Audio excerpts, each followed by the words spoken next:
Rick, any memories haunting you about what happened in '79? It was the first thing that crossed my mind after we won the game yesterday was here we are in the same position we were in 1979. We thought that at least 1 out of 3 was going to be easy, but I think Pittsburgh had something else in mind. They came back awfully tough, awfully strong. They didn't make any mistakes those last 3 games, and we did, and they ended up winning the World Series, and we all had to live with that for about 4 years. So now we're ready to make our amends. Why will this time be different?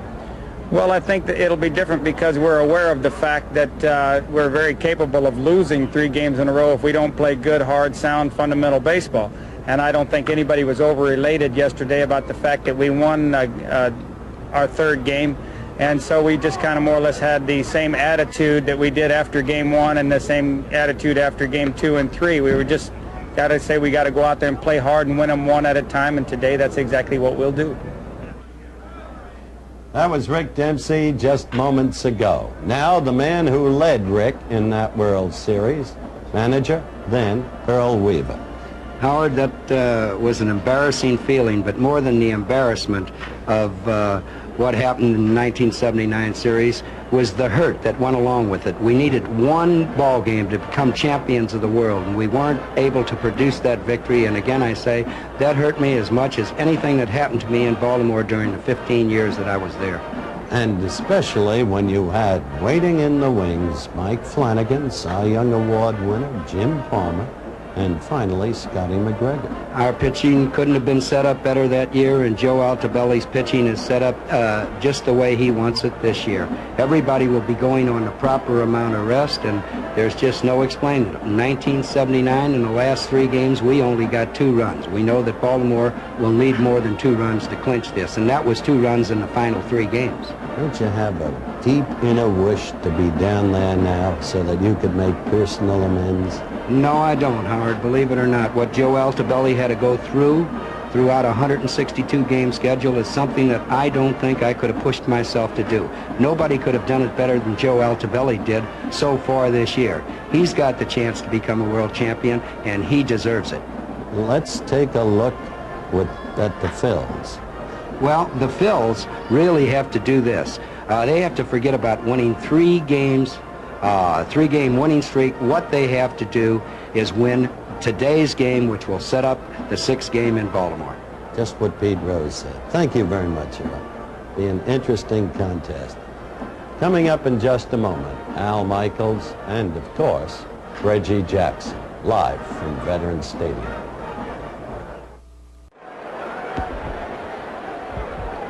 Ladies and gentlemen, it's now time to introduce the participants in the 1983 World Series. First, the American League champion Baltimore Orioles.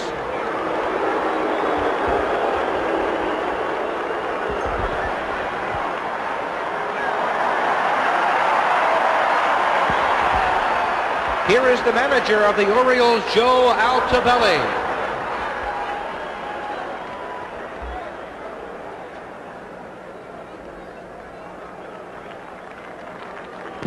And the Baltimore starting lineup. Leading off, the center fielder, number 1, Al Bumbry. Batting second, the right fielder, number 15, Dan Ford. Hitting third, the shortstop, number 8, Cal Ripken Jr. Batting fourth, the first baseman, number 33, Eddie Murray. Hitting fifth, the left fielder, number 38, John Lowenstein. Batting sixth, the second baseman, number 25, Rich Dower. Hitting seventh, the third baseman, number 10, Todd Cruz. Batting eighth, the catcher, number 24, Rick Dempsey. In the ninth position, now in the bullpen warming up, the pitcher, number 16, Scott McGregor. And the rest of the 1983 American League champion Baltimore Orioles.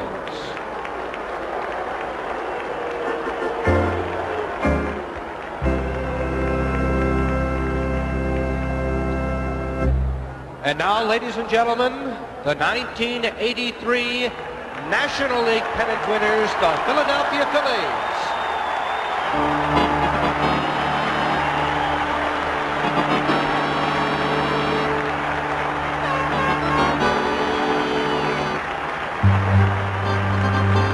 Here is the manager of the Phils, Paul Owens.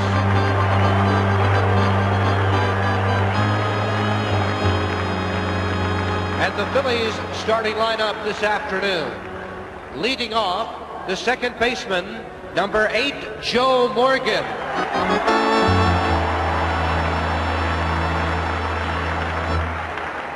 Batting second, the right fielder, number 14, Pete Rose.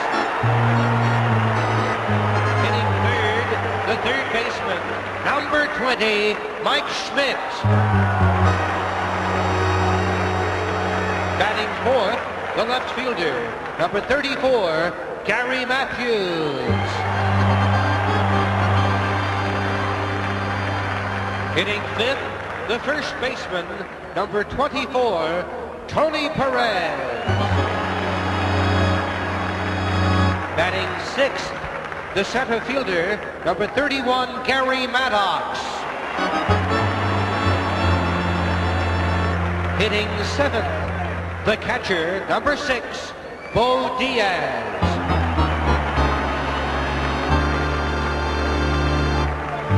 Batting eighth, the shortstop, number 11, Ivan De Jesus.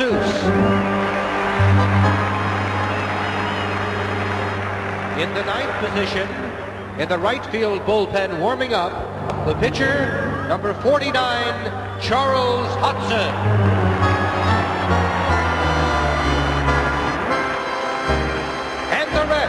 Of the 1983 National League champion, Philadelphia Phillies.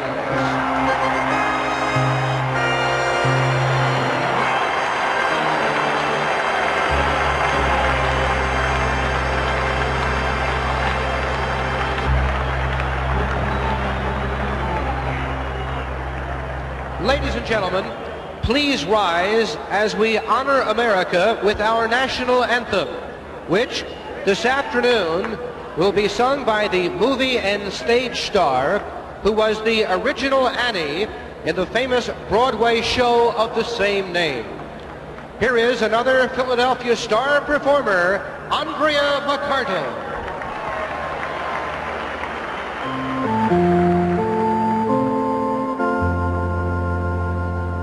Oh, say, can you see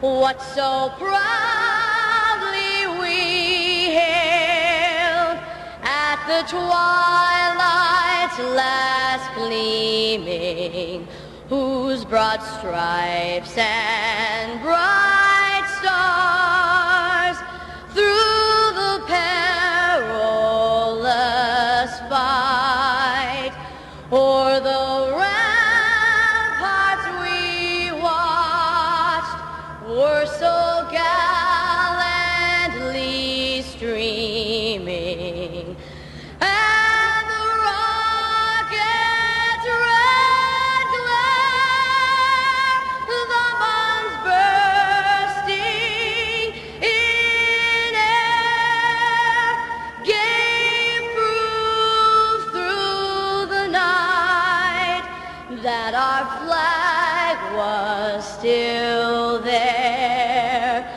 Oh, say, does that star-spangled banner yet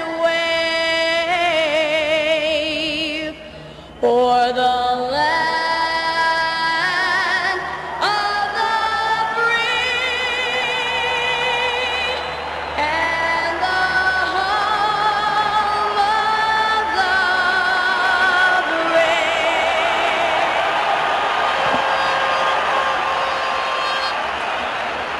Commissioner Bowie Kuhn and his wife Louisa were set at the vet for Game 5 of the '83 World Series. Ladies and gentlemen, please direct your attention to the commissioner's box at the first base side of the Phillies dugout, where Major League Baseball salutes the world champion Philadelphia Phillies of 1980.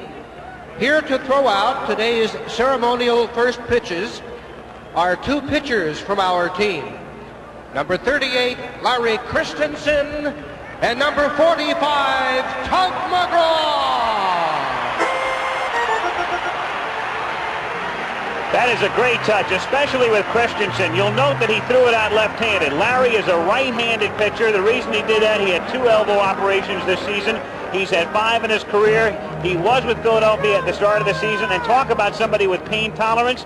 Christensen said he had to alter his motion to the point his arm hurt so much he had to lift his right arm in his glove with his left hand all the way above his head to get it up there. And still he was throwing fastballs at 90 miles an hour. But finally had to go on the DL in May, and it'll be a long road back for a man who's had that many operations, but we wish him well. It's a good story, Al. Hard to believe that he could get up to 90 miles an hour, but that's what he was clocked at, Al. And Tug McGraw, of course, who is not eligible for postseason play,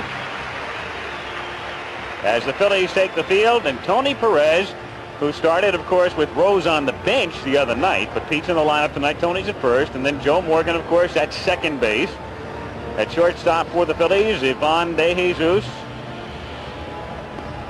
In his second year, he came over from the Cubs a couple of years back.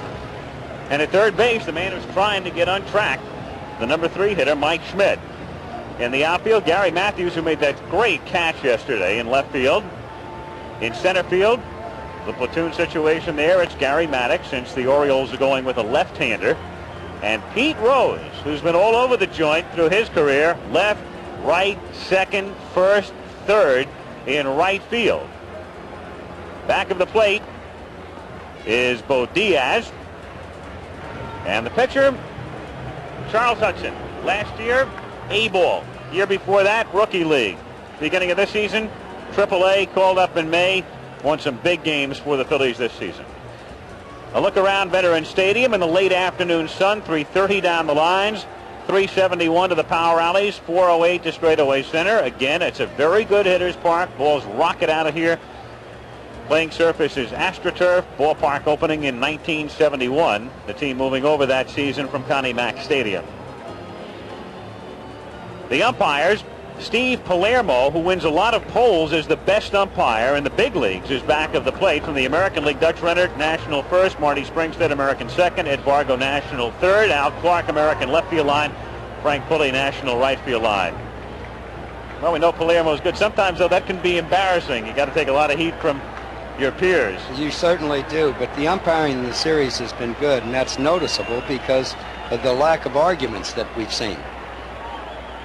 Nothing really that would stand out. The other night we saw Al Clark and Altobelli engaged in a discussion between innings. All that was that Alto thought that Carlton might be doctoring the ball, and Clark said, I don't think so. Well, not necessarily doctoring the ball, but had a sticky substance to make that slider and that breaking ball so good. So we go to the 5th game with Baltimore on top, 3-1. They can wrap it up today. The Phillies need to win 3 straight. Al Bunbury to lead off as we get underway with a strike. 0-1. Bunbury 1 for 9 in the series. Hit .275 during the regular season. 0-2. Well, Hudson's throwing hard again, and I see that they're giving Al Bunbury a lot of the left field line. As hard as Hudson's throwing, that's where Al would be hitting the ball, I believe, unless they throw in some breaking balls. You saw Matthews and Maddox bunch together as Bunbury fouls it back. Hudson is a hard thrower. We've been clocking his last 2 pitches at 91 miles per hour.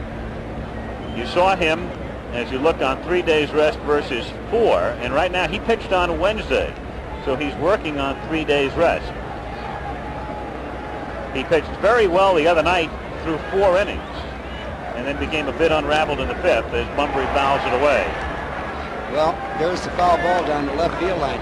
You know what that would indicate to a manager in a dugout, seeing them play out a little more straight away than other clubs, is that the pitching pattern might be to go on the inside half of the plate with the ball. Bunbury was 0 for 2 against Hudson the other night. And Bunbury hits a soft little looper to the shortstop, De Jesus. One down in the first inning. And Dan Ford will be the batter. Of course, Ford will be prominently featured in every highlight film ever done for the 1983 World Series, getting hit by the pitch from Willie Hernandez in Game 2. And then coming back and hitting a home run.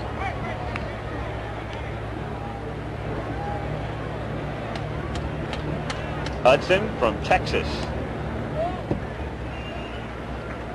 Joe Altobelli, rookie manager of the Orioles. First year there. Of course, Joe had prior experience in the big leagues at San Francisco in 77, 78, 79. But we touched on it yesterday. Spent a long time, 26 years in fact, in the minors, both as a player and manager. Joe is the UPI Manager of the Year in the National League and has a very good chance of winning it in the American League. There hasn't been many people, I'm sure, that won Manager of the Year awards in both leagues. 0-2 pitch, missing, and the count 1 ball, 2 strikes. Normally, that Manager of the Year award oftentimes goes to the guy who manages the team that exceeds everybody's expectations by the most. In other words, if you're expected to win a pennant, and you normally don't get the award. It's the guy who's picked to finish 5th and comes in 2nd. Well, that's happened a number of times, too. That's what happened with Joe when he was with the Giants in 78.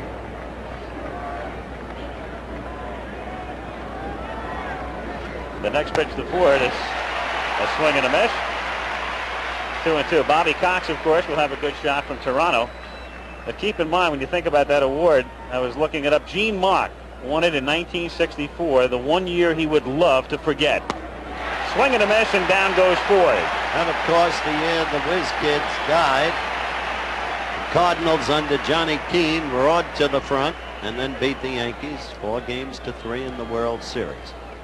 But I think Tony La Russa is going to get the Manager of the Year award in the American League. Very good candidate. That was a man that the White Sox put Bobby Winkles on the trail of for 10-12 days with a view to laying the foundation to fire him. But that was when they made the trade for Julio Cruz, and the club came together. Ripken takes inside, ball 1. 1-0.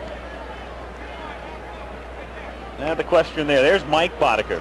He opposed Hudson the other night. He would go to the mound in Game 6, if there is a Game 6 on Tuesday. 2 balls, no strikes as Hudson falls behind on Ripken. Ripken and Murray combined are 5 for 31 in the series. And the amazing thing is, if you have said that before the series, you've got to think Baltimore might be out of here in 4. Or down 3-1. However, the center of the Phillies lineup hasn't done much better. If Schmidt had hit, different story. Works both ways. The very point Mike himself made on the pregame show in his talk with me. Here's a pitch that Charles Hudson thought just might be a real good pitch. In fact, it looked like it from up here. 3-1 pitch coming up to Ripken. Full count. They're still on the outside half of the plate, and Cal Jr. hasn't moved up. We'll see him reach for this ball as it comes in. Going out to try to get it, but it's just seems to be a little bit out of his reach. Foul away. And that's the one that keeps you honest. That was right in on his hands. Paul Owens, the 59-year-old Philly manager who came down to replace Pat Corrales in July. Made an aggressive move tonight. Moving Rose to right field, putting Perez on first. He knows that Perez has great hitting stats against Scotty McGregor. He's definitely looking for offense, sacrificed a little bit defensively. Toscano, of course, hurt. 3-2 pitch is a check swing foul. He has lost it. Chase that one, Earl. Well, 3-2. It was just might have been Howard just a little bit Low. A little bit low, but close enough that you might not want to let it go by. Definitely a ball. He'd been on first base, I think, if he took it, but it was close. You hate to go back to the bench with that bat on your shoulder. 3-2, 2 out, bases empty, top of the first. Thing about this kid is, with his offensive stats, he's looked on as an offensive player. If he hit 260, they'd call him a defensive shortstop genius. That's right. 100% right. Line to left field, Matthews racing over and backhands it in the corner. What a play. What a series for Matthews. Well, he's adventuresome. He's like a bull in a china shop in left field, but he's always played it that way. Gary Matthews got a great jump on it, is able to backhand it and take a double away from Cal Ripken. So 2 days in a row, spectacular catches. The crowd responds as it's shown on the screen here at the bed in Philadelphia. And thanks to that, Hudson has a 1-2-3 inning. Good. Orioles gone in order. And so underway in game 5 after a half. It's Baltimore nothing and Philadelphia coming up. Defensively for the Orioles, Eddie Murray is at first base. And the second baseman, yesterday's hero, Rich Dower, with 3 hits. At shortstop is Cal Ripken, who just got robbed by Matthews, and the third baseman is the light hitting Todd Cruz, but he's done the job with the glove for them. In the outfield, in left field, of course, the platoon situation with Hudson going. We'll see Lowenstein today, and then in center field, it's either Shelby or Bunbury, depending on the pitcher. It's Bunbury getting the start against Hudson, and in right field is Danny Ford. Back of the plate, as usual, Rick Dempsey, and the pitcher, Scotty McGregor. Howard, you brought up an interesting point, too, which had to figure in Paul Owens' decision today about the lineup. Sixto Lizcano has that contusion that he suffered the other night in a bunt attempt on the right index finger, and it limits his ability to throw, though he can hit. Well, it also cuts back on his ability to control that bat, to have the grip on it he'd like. The thing about Scotty McGregor to remember is this, that the Birds this year, 116, lost only 8 on artificial turf. That record is lodged mainly in McGregor. He is 7-0 on artificial turf with an earned run average of 1.21. Scotty's a fly ball pitcher, so the artificial turf is not going to bother him. But being a fly ball pitcher, the short fences sometime come into effect. Especially that left field shoot. Morgan, who hit a home run off McGregor in the 6th inning in game 1. There's Hudson under the towel. 2 balls, no strikes, the count on Joe, who's hit 2 homers in the series. Another thing to think about with McGregor, 14-1 on the road this season. That's another phenomenal record. A strike. It's incredible to think about it. 4-6 at Memorial Stadium, and then 14-1 away. So he was 18-7 overall. Another strike, and the count 3-2. Joe Morgan looked like he was taking that pitch all the way. They want to get people on base today. Morgan is the only left-handed batter in the Philly lineup today. Rose, who's on deck, of course, is a switch hitter. Morgan reaching for it and hitting a foul outside first, and that's Darren Johnson. Well, we've already seen Al Morgan stand up very well as Scotty McGregor. 6th inning, first game, right field, home run. Right after Earl Weaver had been talking about the manner in which Joe was standing up there against him, and half predicted the very homer that Joe hit. He had 2 hits off McGregor that night, and this one is fouled straight back toward us and just above us. I missed 3 balls in the Little League World Series in the booth. That one's a little bit closer than this. I don't know how much we missed that one, but I was under the table here. Scotty with a quick 3 balls, no strike count on Joe. Did not, remember, walk a single person in the first game. And he strikes Morgan out. So Joe quickly gets things his way, 3-0. The next thing you know, he's walking back to the dugout. And that's that off-speed pitch that only a pitcher like Scott, there's my old left fielder, a man that's in the Hall of Fame, a man that won the most valuable player in both leagues, Frank Robinson. What a man. When he first came up was a rookie with the Cincinnati Reds. He was beamed by Ruben Gomez, taken to the hospital. Pete Rose drills it into center field for a base hit. So Rose on the bench Friday, came back yesterday with 2 hits and a walk and a solid single here. And the crowd with Pete, Pete, Pete, the chant. Pete, Pete, Pete just continues to amaze me. He's the greatest competitor, Charlie Hustle, in the game of baseball. He's still answering back for being benched. There's the swing. He ignites a ball club single-handedly. Finds so many ways to beat you. For so many years, the very best there is at what he does, and here's Mike Schmidt. Schmidt had a great series in '80, as you can see, against Kansas City. He was the MVP in that series. But again, hits a fly ball, an easy fly to right field. Danny Ford coming in, and Mike is now 1 for 17. First pitch. And here's the guy coming up, Al, that I think now we're close enough to talk about a series MVP, because it could end today, Earl. The most valuable player on the field so far this series, Pete Rose or no Pete Rose, is that man, Gary Matthews. The catch yesterday on John Shelby shows you why. You've already seen another in the first inning today on Cal Ripken. And he had a big home run, you'll remember. Yes, he did, and he's going into this ball game hitting .333 in the World Series. And that's coming off a championship series in which he was the MVP. Tom Seaver was sure right in that prediction. Rose at first base. McGregor has a somewhat deceptive move over there, and you can see Rose looking back and saying, isn't that a balk to Dutch Rennert, who's a National League umpire? Well, that definitely was not a balk. You know, Pete, he's trying to get the edge anyway. Yes, he is. He's going to do something to upset McGregor, but I don't think we'll see a lot of running by the Phillies in this game. They put in an offensive lineup, and I think they're going to try to win big. Coming in, as we have stated on a couple of occasions, neither team really a running team.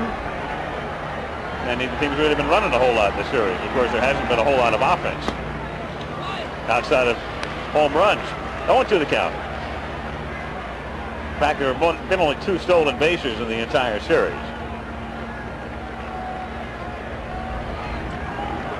Outside, 1 ball, 2 strikes. McGregor's shown us that he's got that good changeup. That's the pitch that he got Joe Morgan on 3 and 2, the first hitter of the ball game. And when he's controlling that, he can throw it on any count, any time. Dempsey starts to the dugout to try to help Palermo out. Palermo says you've got to earn it. 2-2. Scotty McGregor showed a little motion there also. The pitch they thought was in the strike zone above the belt, very close, but they didn't get it from Steve Palermo. Feisty guy, Steve. Sharp tongue, won't take anything from anybody. He's got a quick temper. They say I got a quick temper. He's got a quick one. But a very good umpire. How many times did he derrick you? Just 4. That's all. Just 4. That shows he's a good umpire. We didn't have that many arguments out. 2-2 pitch is hit in the air, curling down the right field line and into the corner, and Danny Ford has room and juggles and makes the catch, and it's ruled a fair ball. So Matthews hitting it right into the corner, and Ford going a long way to get it. No runs and a hit. And they leave Rose at first base. Pete has 4 hits in the series. And at the end of 1, Baltimore nothing, Philadelphia nothing. Al Michaels, Howard Cosell, Earl Weaver, Game 5 of the World Series. Baltimore can clinch it with a victory today. The Phillies want to go south about 95 miles for a 6th game, which would be played on Tuesday. No score, 2nd inning, and Eddie Murray, the switch hitter, to lead things off against Charles Hudson. Got a look at Ford. Danny juggling. That's a real tough play because you run out of room in a hurry down there. There's no room in foul territory. There's not much room, and that's what he was worried about, carrying himself right into that wall. They appeal at third and get a strike call on a check swing by Murray from the third base umpire, Ed Fargo. They did? Yes, they did. I don't think so. I can't believe that call. Look at it. Watch the way Murray held up. It always looks like you go further. I'm wrong. No, you're not, Howard. It always looks further from up here than when you're down on that field. Yeah, but I still got to call that a strike, too. Looking over at Reggie, he's saying marginal. 0-2 pitch is fouled straight back. Those are not hot. The Phillies are not. Go Orioles. I'd like to say this, though. 14 times during the course of the regular season, the Phillies have won 3 games in a row. So this thing is far from over. 1 ball, 2 strikes on Murray. Phillies aware of that fact, and so are the Orioles. Rick Dempsey made that clear. He said it was the first thing he thought of when they won the 3rd. The whole team did, and they're not talking 3 wins in the Oriole dugout or clubhouse before the game. 2-2 the count.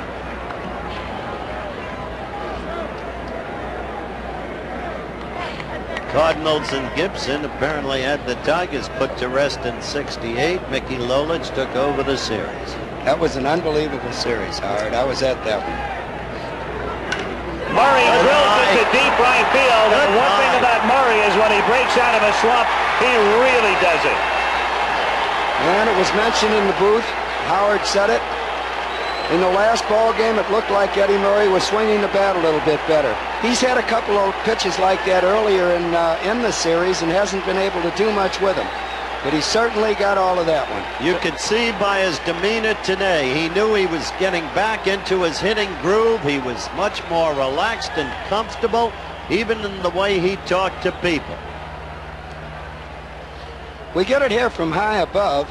You can see the beautiful swing he had. The arms were outstanded, and you can see how far it goes up into the stands here. Eddie Murray got all of that pitch. He's been waiting a long time for that one. Lowenstein takes low. Another look at the swing. Very similar to Chicago, Earl, in the sense he was cold in that series, and the next thing you know, he hits one into the upper deck at Comiskey. What a beautiful swing, but it was a 3-2 fastball right down the middle, too. If he's going to hit a pitch, that's the one he should wait and hit, if he can get the pitcher into that situation. This guy is no piker. He has 1 home run, came very close to another. Down the left field foul line, barely fouled, you'll remember. 5 hits in the series, candidate for MVP. Lowenstein, fly ball to right field. Now here's our chance for Pete Rose. Flips the cap off and makes the catch. And of course, Pete is no stranger out there. In fact, this year, early on in the season, when Hayes was hurt, they had Rose playing right and Perez at first base. What does Pete care anywhere? As long as he's playing. Coming right at the screen. He played that fly ball, and it was up in the air. He played that fly ball like he's been playing right field all year. Right under it, 2-handed catch. I got you, he said. Pete started 31 games in right field this year. Dower, the batter. And of course, Pete has a lot of experience. When he was with the Reds, remember, he initially started at second base and then played left and right, and then they moved him to third. And then over to first when he came here as you look at Eddie Murray in the Oriole dugout, who has given Baltimore a 1-0 lead. Breathing a lot easier right now.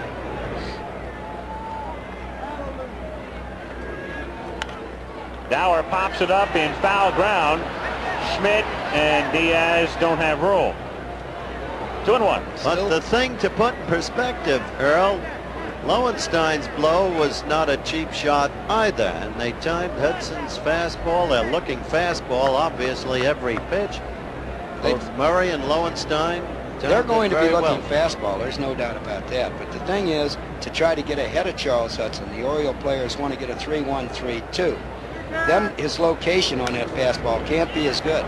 Fly ball to shallow center. Morgan goes out, and then Maddox pulls Morgan off, and it's Gary for the catch. Center fielder taking charge there. 2 down. And Hudson will face Todd Cruz, who hit 199 during the regular season and is 2 for 11 in the series. Todd's the only one of the 3 Stooges who hasn't come through, that's what they call them in Baltimore, hasn't come through with a big hit. But he did figure very importantly in a bunt play. 0-1 the count. They're not only called the 3 Stooges in Baltimore, affectionately they call themselves the 3 Stooges. 1 ball, 1 strike to count. The pattern continues with the solo home runs, though.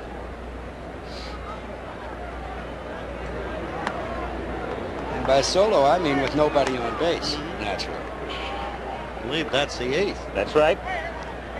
All the home runs in the series with nobody on.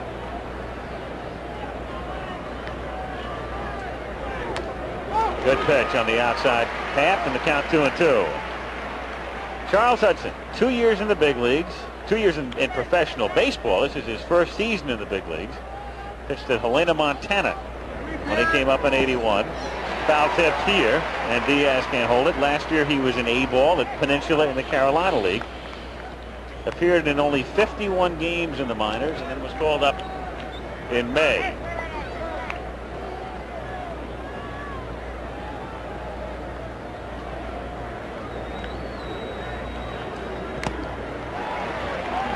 Two and two the count.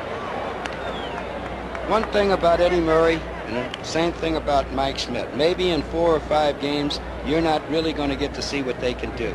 But you give them enough time, and they'll do the things that they're capable of doing. And a swing and a miss for strike 3. Satan Cruz is out of there. Started using that high left field camera last year in the playoffs, and as you can see, it gives you an interesting perspective as we go out, taking a look at Murray swinging the homer, and after an inning and a half, Baltimore 1, Philadelphia 0.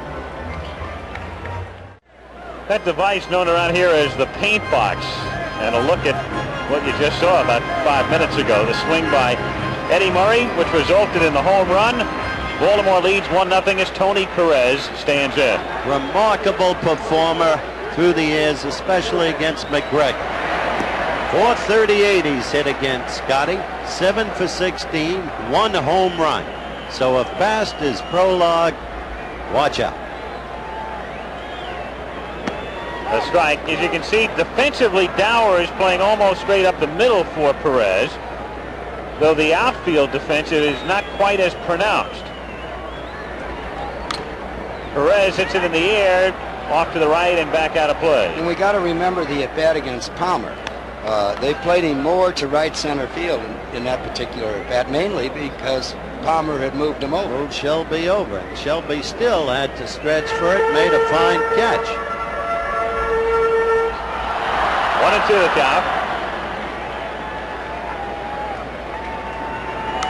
Fouled away. What the Orioles are telling you defensively here is they feel if he hits the ball on the ground, he's going to pull it. But if he hits it in the air, basically straight away.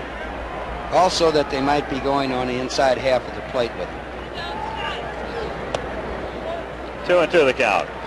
If I can qualify the stats that Howard gave you just a little, Tony Perez got 6 for 9 the first year he faced McGregor, and McGregor adjusted. The last 7 at-bats, he only had 1 hit. Yeah, so Scotty's going to be a little careful with him, is what I'm trying to point out. He has to be careful with him. Which he's doing now with the full count. Right. That's exactly right. 3-2. Perez to be followed by Maddox and Diaz. Count remains 3-2. Pitchers don't like the 3-2 count with a power hitter up there, and one that has already hit one out already. Considering how little he was used at the end of the season. And they ran it in on him, and down he goes. So Perez strikes out, and McGregor has 2 strikeouts. He's got Morgan and Perez, and Gary Maddox will come up in Game 1 Tuesday night in Baltimore. This turned out to be the winning blow. McGregor was the pitcher, Maddox was the batter. Gary's a first ball fastball hitter, took it out. And that won the game. And that was an inside pitch, and let's see if Scotty McGregor stays on the outside half now. No balls and a strike to count. Maddox golfs it in the air to center field. Bunbury waiting for it. One center fielder has just taken care of the other, and there are 2 away here in the second inning. The point I was going to make, Al, was that Perez, despite the fact that he's seen so little action throughout the late days of September and early October, has come back with a bang, has found his hitting groove quickly. He's been a professional hitter all his life. That man can hit. Bo Diaz is the hitter. He's had a big series. Together with Lowenstein, he leads in hits.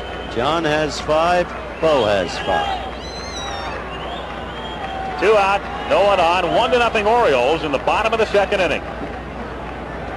Another beautiful day in Philadelphia. Temperature around 60 degrees. 0-2.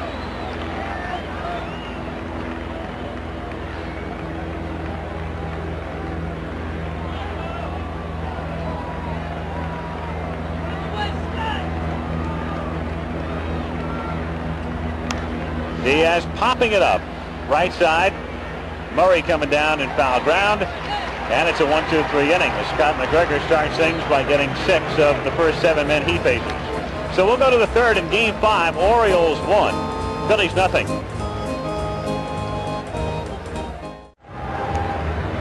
In the third inning, 8, 9, and 1 in the Oriole order. Dempsey, McGregor, and Bunbury against Hudson. 1-0 Baltimore in a second inning home run by Eddie Murray.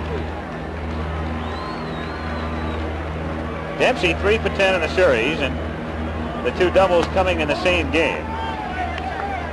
In Game 3 on Friday.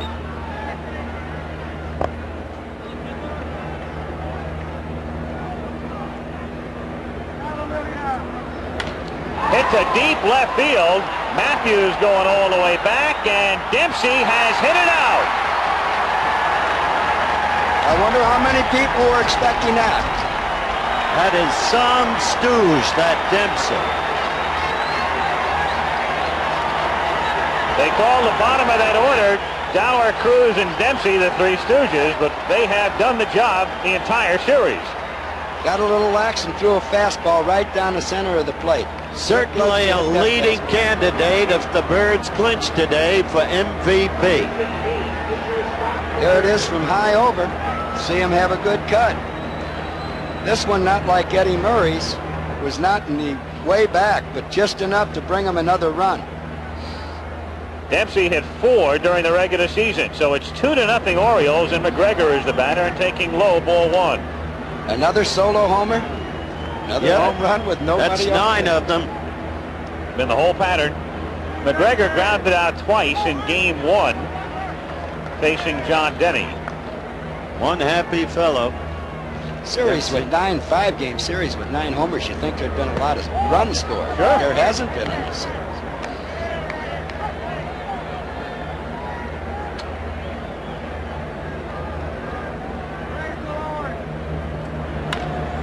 Chopper, your old buddy Dr. Longball has been around, but he hasn't had any patience to carry with him. Well, the Philadelphia bench, and they've got to be thinking what's going on right now. Paul Owens. 2-2 is lined to right field. That's Goodwood, but Rose is there and makes the catch, so Hudson doesn't pull McGregor, but he gets away with it. The great thing about Rose is no matter what's happening, he's always full of life. Nobody quite like him. Pitch was right down the middle again, and Scott McGregor got Goodwood. But there's Pete. Well, the thing about Pete, the funny thing, and people know it in Florida in particular, they say it, but only if you go to those spring training games. You know, he plays the same way in St. Petersburg on March 15th that he does here. Pete could have got a hit every time up in this series and still be just as mad right now because they're down 3-1 in games and 2-0. That's what Pete Rose doesn't like. Bunbury takes high, ball 1. Talking to me still about the night he was benched. He said cryptically today, didn't make much sense, did it? Little chopper to the left side. De Jesus throws him out. 2 down. By the way, some folks in Florida probably saying, don't you know the Phillies train in Clearwater? Well, I said St. Peter. Well, the Cardinals and the Mets are down there, so when he's on the road. But the point is, Rose has always played the game the same way, no matter whether it's March or October, first inning or ninth inning, 1-0 or 22-2. One of a kind.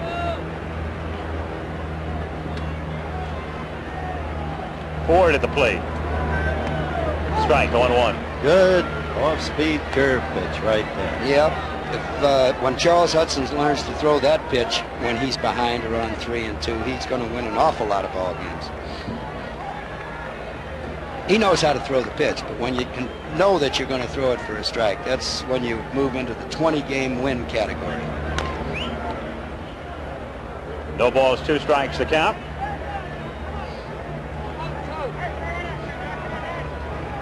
Hudson pitched a beauty in the playoffs. He won Game 3, and that was a critical game, of course, in the best of 5 as the Dodgers came in there tied with the Phillies at a game apiece. He went all the way that day.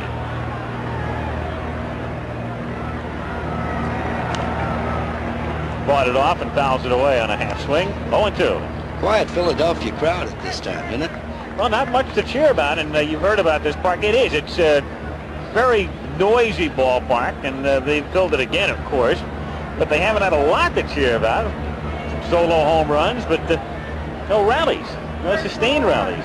Well, at 2-0, the Phillies are right in the ball game. Down goes Ford, blows it by him. But another home run for Baltimore in the third. We'll take another look now as Dempsey hits one out, leading things off just over the fence and left and into the top. And we'll go to the bottom of the third with Baltimore leading 2-0.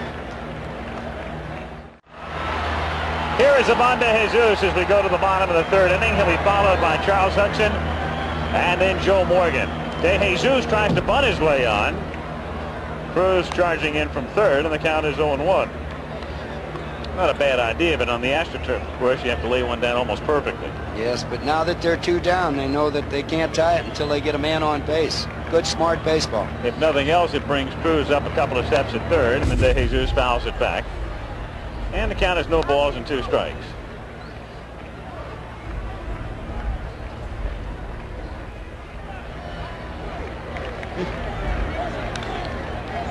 Soft fly ball to right field. And Danny Ford is there for the basket grab. 1 out. Monday Night Football coming up tomorrow. The Washington Redskins are off to a good start at 5-1 against the Green Bay Packers. Mark is 3-3. Lynn Dickey, Joe Theismann. That's the matchup tomorrow night on Monday Night Football. Charles Hudson is the batter. A strike. You know, McGregor is laboring under an extra strain. His dad is in town and he's in the hospital. He underwent some surgery the other day. We understand he's recovering and obviously watching the game, and we want to send him our best. But yes, indeed. Get very better, much John. on Scotty's mind. Interesting sideline to the sideboard of this World Series. Edward Bennett Williams is a minority owner still of the Washington Redskins. That team won the Super Bowl. Now as principal owner of the Birds, he can enjoy the fruits of total victory in both major sports. That would be something. 1-2 to Hudson is popped up in foul ground, and Dempsey won't have room. He said last night, Earl and Al and I had dinner together in the same restaurant, and Edward Bennett Williams was there. He said, "This will be the fulfillment of my life." I said, "With your courtroom victories, Ed, the people you've represented?" He said, "No, this would be it." Hudson strikes out. Well, his club is leading 2-0. And, of course, on top in the series, 3-1, and McGregor looks sharp. Morgan had 2 hits in Game 1 off McGregor, including this home run on Tuesday. Pitch he stayed in on and hit it out, but Scotty struck him out in the first inning today. Went to 3-2 and then threw him a 3-2 changeup. But he really digs in there.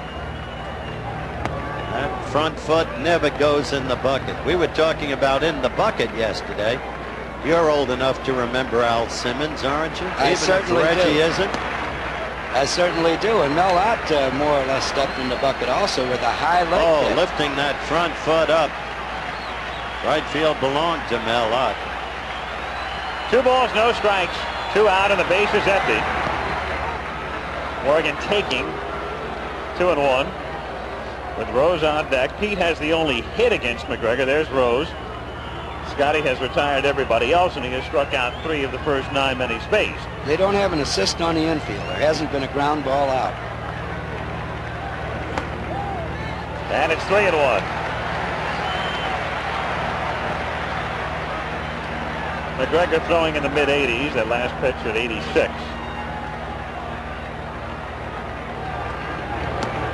And so Morgan is on. And Joe, all-time National League leader in walks, goes down to first base, and up comes Rose. And how he wants to get on for Mike Schmidt.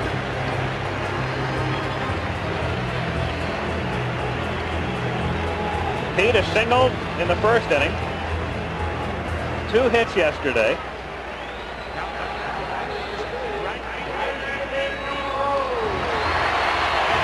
Four out of 13 in the World Series.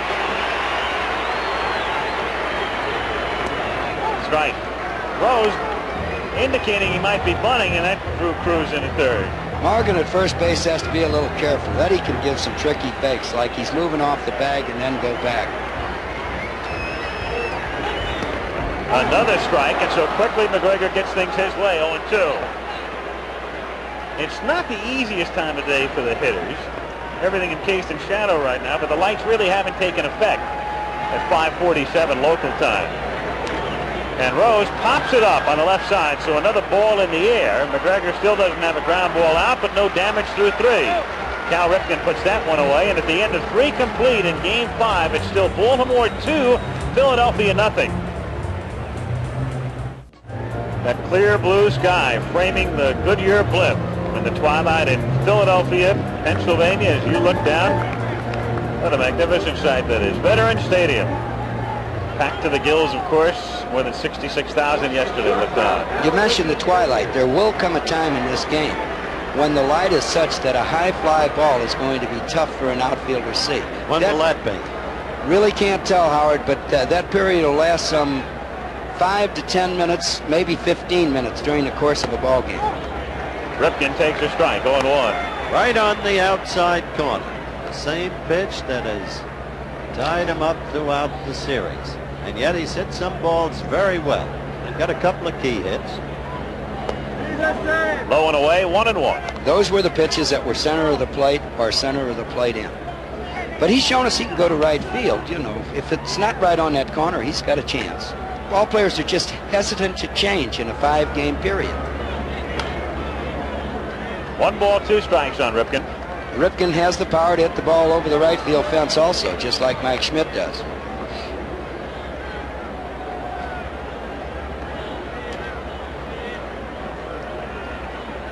Ripken to be followed by Murray and then Lowenstein. 2-0 Orioles in the 4th inning.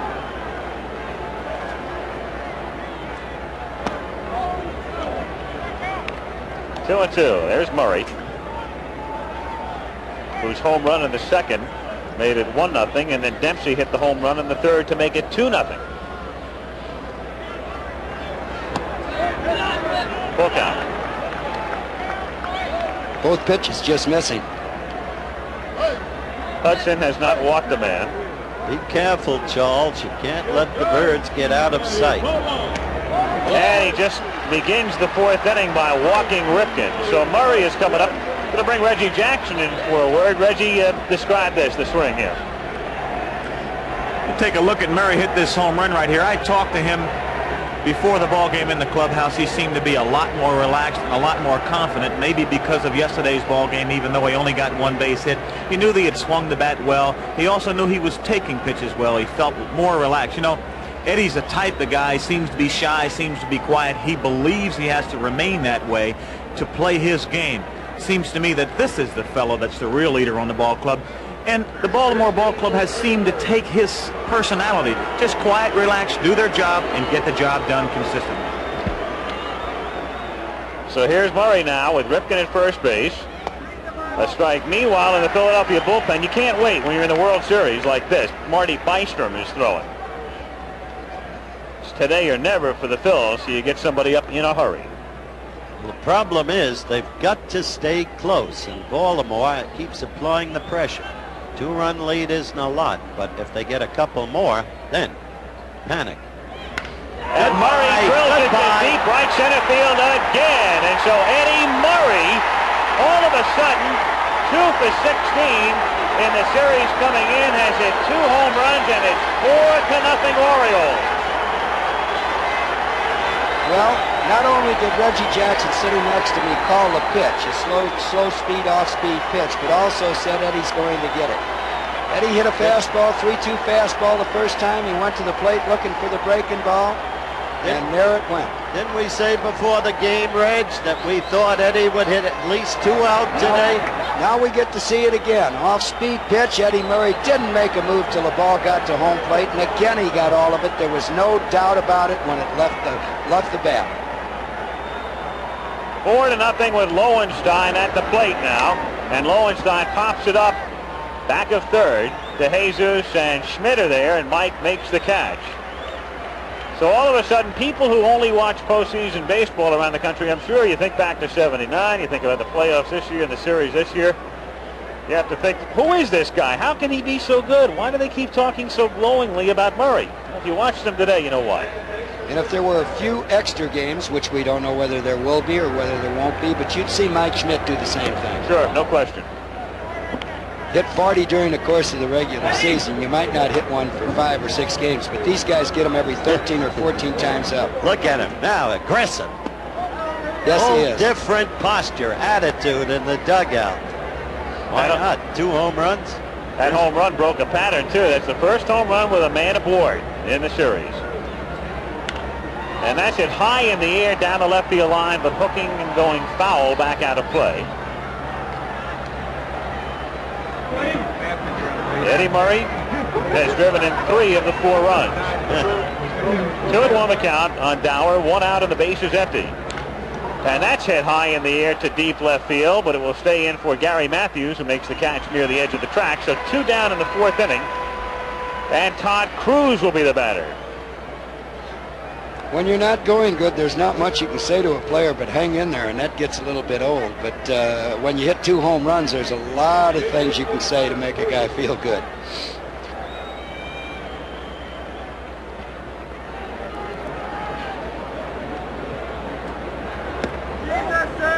One to go.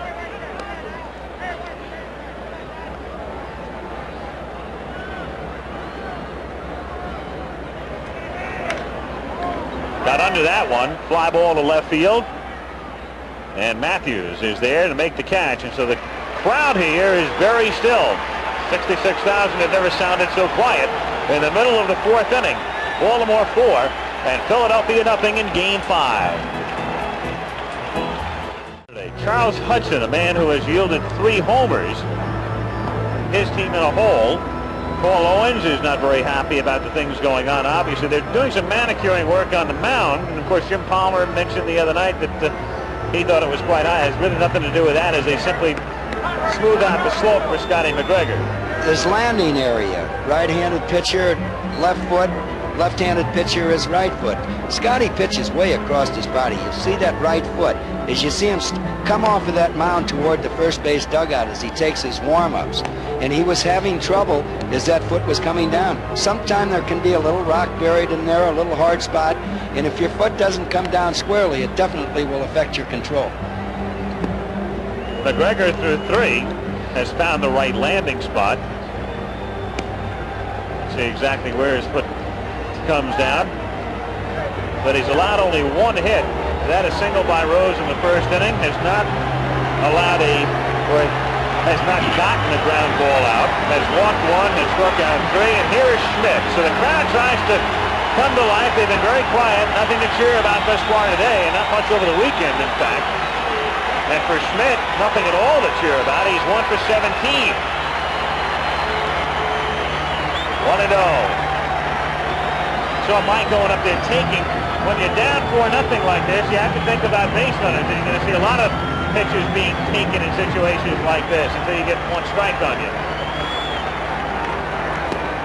1-1.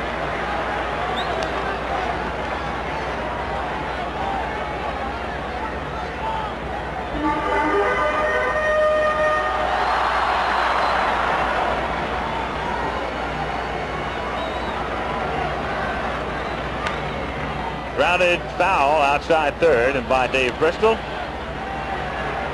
1 ball, 2 strikes the count. It will not be easy for Philadelphia now. McGregor's moving that ball around, and he seems to have excellent control today up to right up through the first 3 innings. That was the important aspect of fixing that mound to his liking. The placement of the foot affects his control.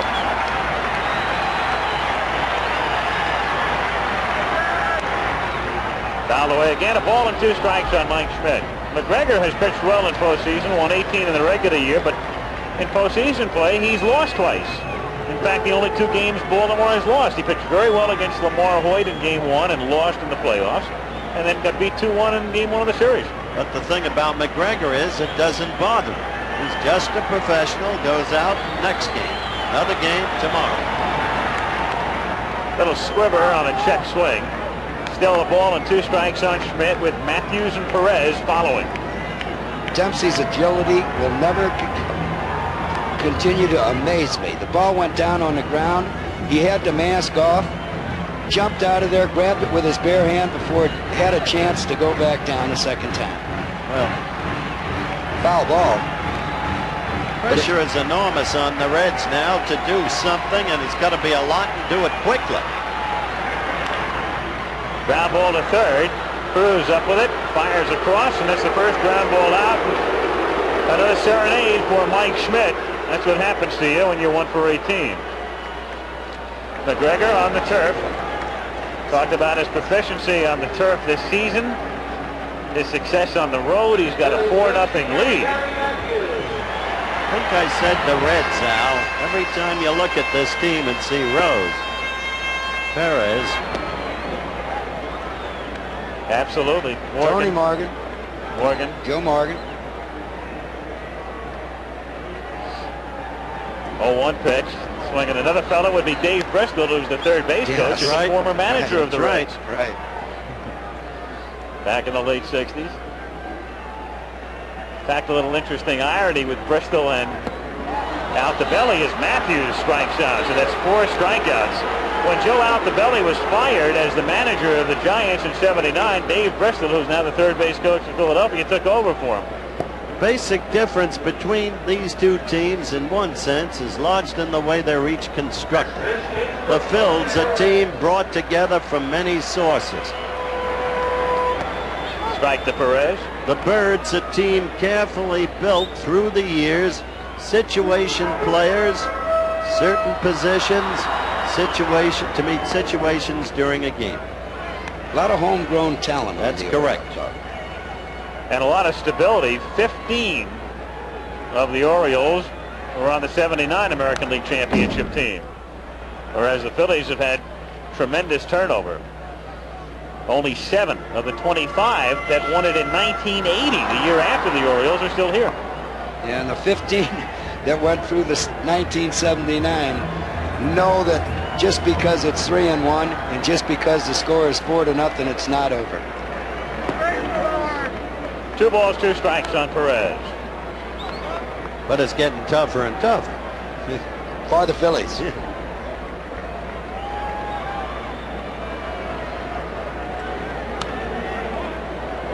2 out, no one on. We're the bottom of the 4th inning. 4-0 Baltimore. Big day for the Huskers yesterday, Al. I see what our guy Irving Fryer did yesterday. 2 TDs. Foul back. 2-2. I'll tell you, he's a horse. Just a horse? Oh, a horse and a half. That's what I would figure.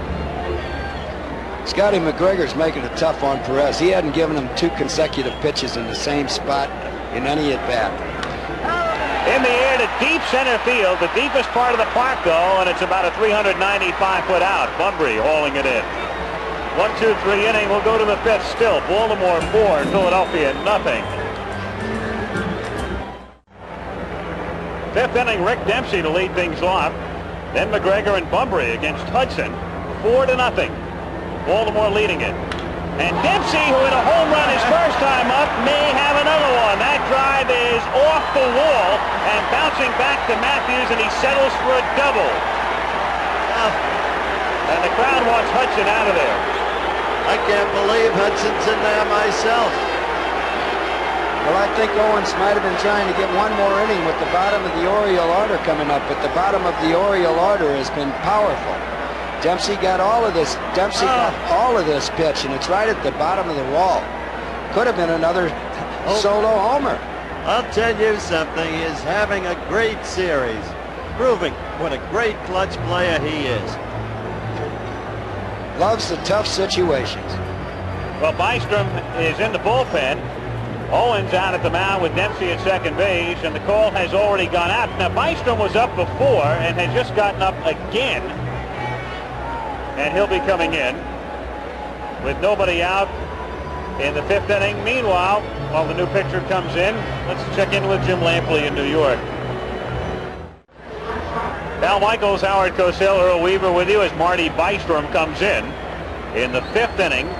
Baltimore leading at 4-0. There's Hudson, so he's gone. He goes 4+, trails 4-0. And McGregor is at the plate with a man at second. The bunt play is on as he fouls it away. Well, you got a quick glimpse of Charles Hudson, and he's in sore chagrin at the moment.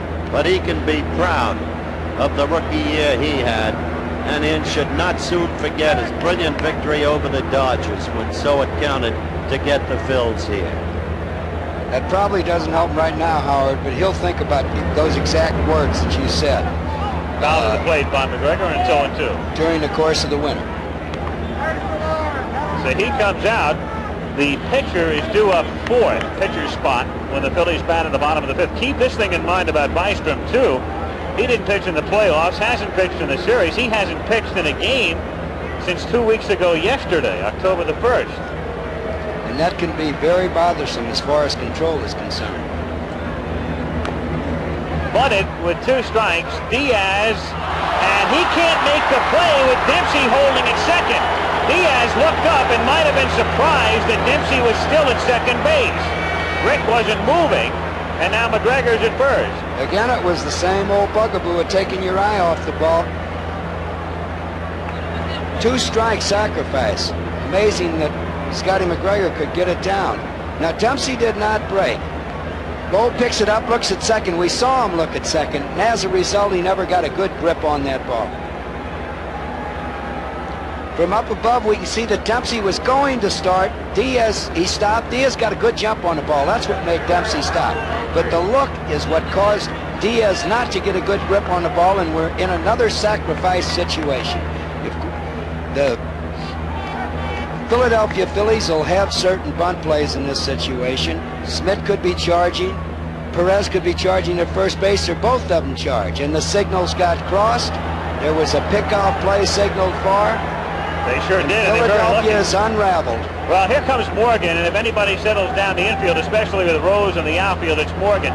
Joe is just walking in as if to say, hey, wait a minute, let's take it easy here and get together. Now, what happened? Let's make sure we have it straight.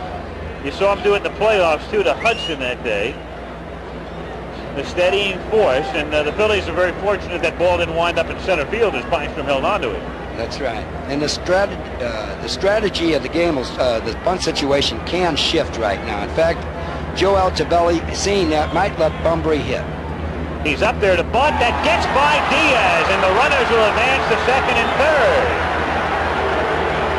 So the Phillies still apart at the seams.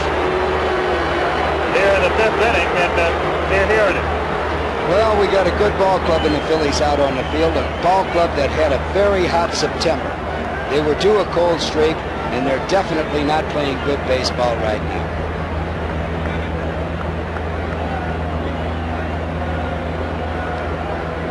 Runners at second and third. You have no choice here. That scored a wild pitch. You have no choice but to play your infield in. You're down 4-0 in the 5th game of the World Series in the 5th inning. You can't allow another run.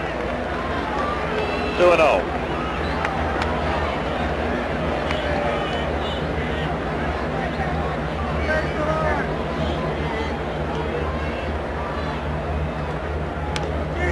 Little looper hit foul down the left field line on the count 2-1. And the Philadelphia outfield defense has now shifted pretty much to left field. Runners at second and third. You can see in the infield, De Jesus has moved back to halfway at short.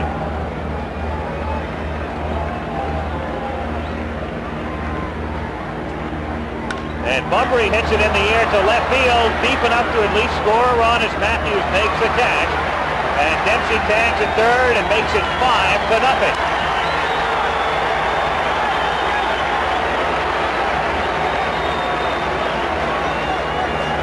Nothing Baltimore, and only 1 out in the 5th inning. And Danny Ford is coming up with McGregor at second base. Watching Dempsey cross the plate, Al, you realize that Cookie has 5 hits in the series, 1 home run, 4 doubles, not even a single. 4 doubles and 5 extra base hits. Doubles? Hitting like Jackson. Doubles, Dempsey. Some years back. Ford lifts it in the air down the right field line. That could be trouble, and it's just foul. Just foul. Frank Pulley, the right field umpire. Well, you're talking about Dempsey's hitting prowess, and of course what goes unstated is the fact he's the man back of the plate for the Baltimore pitchers. And how do you put that in the box score, what he's meant in this series defensively? Defensively, he's just outstanding. He always has been. There's the ball down the right field line, and we'll be able to see just how close this ball was. That would have been 6-0 with a man on second base. Rick Dempsey. There he is. Getting ready to go back to the other office now. Still with the thoughts of 1979 in their minds. They're not in a hurry to get this over. They want to get all the runs they can get. 1-1 account.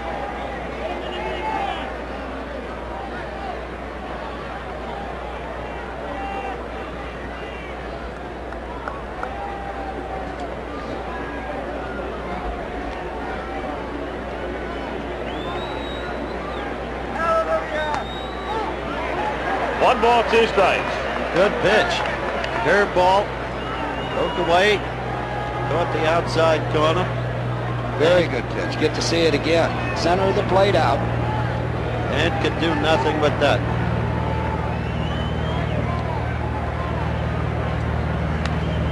And Ford fouls it back. Still a ball and 2 strikes to count.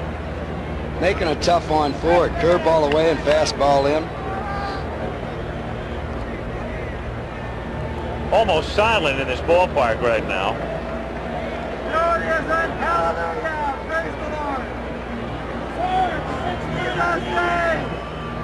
Disappointed Philly fans at this stage of the game.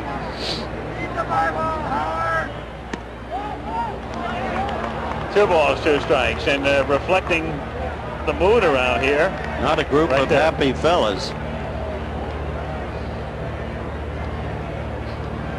Well, you have to work so hard to get yourself here. What a disappointment.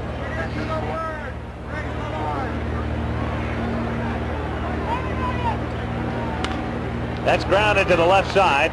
De Jesus throws to first. And with 2 down now, a look at the Baltimore bench. Again, they don't look like they're in any hurry. They're rooting. They're not Yep. getting excited yet. So Ripken comes up. Fly to left in the first, drew the walk in the 4th inning that preceded the home run by Eddie Murray. Murray's hit 2 today. Dempsey's hit 1. Baltimore leads it 5-0. Ripken gets backed off. 1 ball, no strikes to count. McGregor at second. Bystrom in relief of Hudson.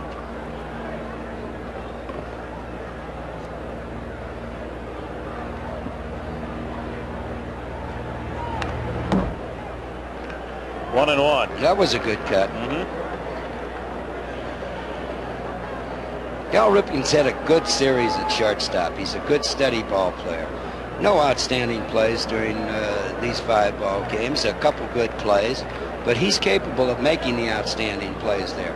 Not a real good series for him offensively up till now, but I bet you he's happy. 3 for 16, and as you say, hasn't done anything spectacular, but hasn't done anything at all to hurt the Orioles. Breaking pitch, and a dandy in the count, 1 ball. And well, that's I guess that's one of the problems you're going to have when you've made an error in the inning and you've let another ball get by that was scored a wild pitch, and his concentration wavering a bit. Frustration. He thought it was strike 3. I don't know where he missed a pitch in the count. I don't know either. But poor Bo had been having such a good series until today.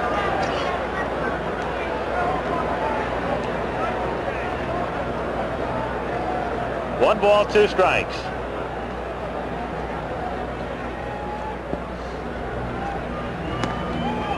2-2. Of course, if that happens on April the 22nd in San Diego, nobody ever notices. But now we'll hear about it all winter long. Yes, you will. And as Howard mentioned, he had a great series up till this inning.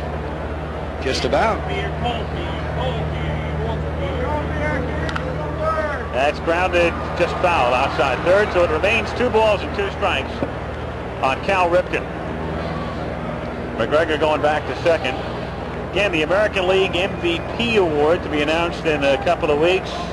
Ripken had a great year. If he doesn't win it, maybe it's because the votes were split between he and his teammate, Eddie Murray. When you've got 2 guys that good on the same team, Jim Rice could That's right. in. That's the real possibility, and that's, I think, Jim Rice, who had a tremendous year, that's his hope of winning it. Really, it should be very, very close in the balloting this year. There was no clear-cut winner.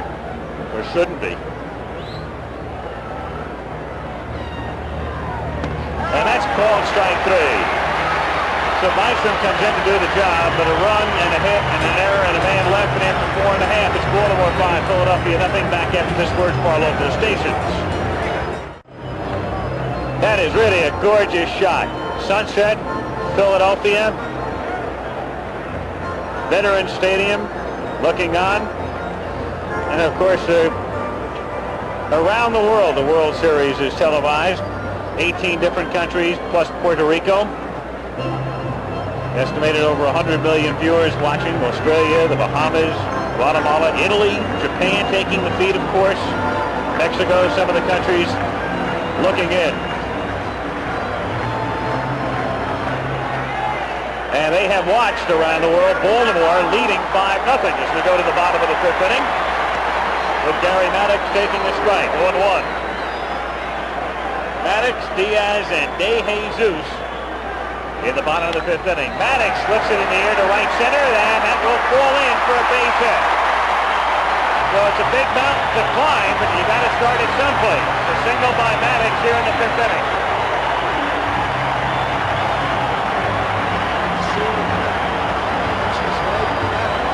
This time he went right with it up to right center field. Base hit, and Phillies might have something started. Bo Diaz comes up. Well, McGregor spent a long time on the base paths. You think that'll have any effect? Always when there's a long inning, Howard, pitcher stiffens up a little bit. And sometimes in taking his 8 warm-up tosses in between innings, he should ask for a few extra. Takes him a hitter or 2 sometimes to get loose. 1 ball, no strikes on Bo Diaz. Bottom of the 5th inning. Maddox at first base. 2-0 the count.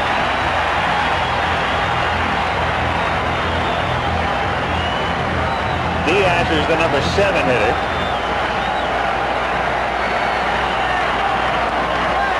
And it's 3-0. Evidently it's having an effect. Joe Altobelli has a few to play with, but I don't think he'll wait too long.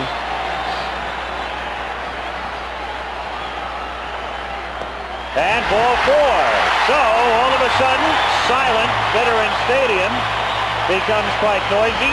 Runners at first and second and nobody out, and Avante Jesus coming up. Well, 4 straight balls is way out of character. Very unlike McGregor. 4 straight balls, his second walk of the game, and he's only into the 5th inning. He's only gone 4 innings. Rick Dempsey and Eddie Murray both out there in a hurry to talk to him, too. So De Jesus comes up. And in the bullpen, that's Dennis Martinez, who for years has been in the rotation but had a terrible year and hasn't pitched in postseason play, and he's the long man today. Yes, he is, and I talked to him before the ball game, and he definitely wants a chance. He wants to see his team win without him, but he would welcome the opportunity to get in the ball game. When you're down 5-0, it sort of eliminates the bunt possibility here. Not totally, but the Orioles are not expecting it. He's up there to swing away. Short hop by Cruz to Dower to Murray, and a double play. What a play by Cruz. And that's why he's in the lineup despite hitting 199 during the regular season. That was an outstanding play, and again, You have to use an old cliche, a game of inches. If that ball's 12 inches to the left, here we get to see it again. The ball's well hit. Cruz off, short hop. Hesitated, give Dower a pretty good throw. Ball was hit hard, plenty of time to get two, but I say 12 inches, and that ball's into left field. There's one run in and two men still on base. Juan Samuel will now come up to pinch hit for Bystrom in the bottom of the 5th inning. Just the briefest fraction of a second, Al, you saw Cruz hesitate because of the on-rushing base runner, but kept his poise and reacted promptly, knowing he could execute the double play. Willie Hernandez is in the Philadelphia bullpen, and he'll be the man to come in the top of the 6th inning. There he is, the left-handed throwing. Runner at third now, and Samuel goes after the first pitch and doesn't get it. Samuel spent most of the season in the minors at Portland. He is the heir apparent to Joe Morgan at second base.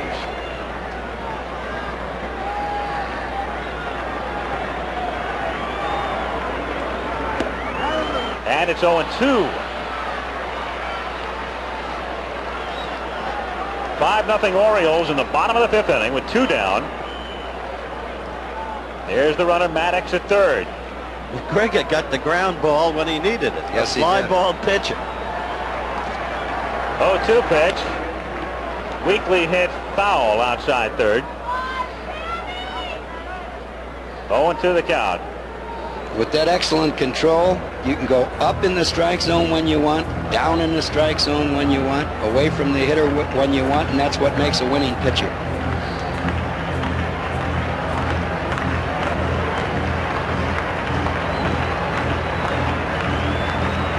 Two men on base, and that fly ball happens to go a little further than you want, and all of a sudden it's 5-3. Right. Samuel has good speed and hits it high in the air to left center field, relatively deep but very playable, and Bunbury makes the catch. And so the inning that starts so promisingly for the Phillies ends with a fizzle, and at the end of 5-0 Orioles. Eddie Murray, and he's been the big man today. The 2 slings on his 2 home runs, and there hasn't been a question about either one as he comes to the plate in the top of the 6th inning to lead things off for the Orioles, who lead 5-0. Murray, Lowenstein, and Dower with Willie Hernandez, the new pitcher. He's the man who hit Dan Ford the other night, left-hander who came over from the Cubs, who was originally signed by the Phillies back in the early 70s. 2 homers in 1 game. World Series game. Last player to do that, Willie McGee. Last year, that's Eddie Murray's dad, Charles Murray. Willie McGee, last year, against the Brewers, Game 3. This is the first time that Murray has come up right-handed in the game. 1-1 the count. Earl, what about his power right-handed versus Just left-handed? as much power right-handed as he does left-handed. Terrific power right-handed. What a weapon a switch hitter gives you in the center of the lineup.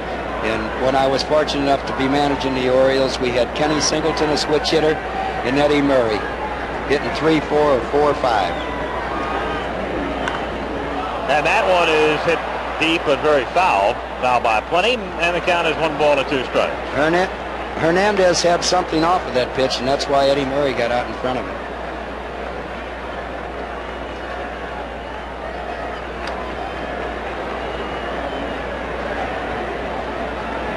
They were derisively chanting Eddie, Eddie here with his problems the last 2 days, but not today.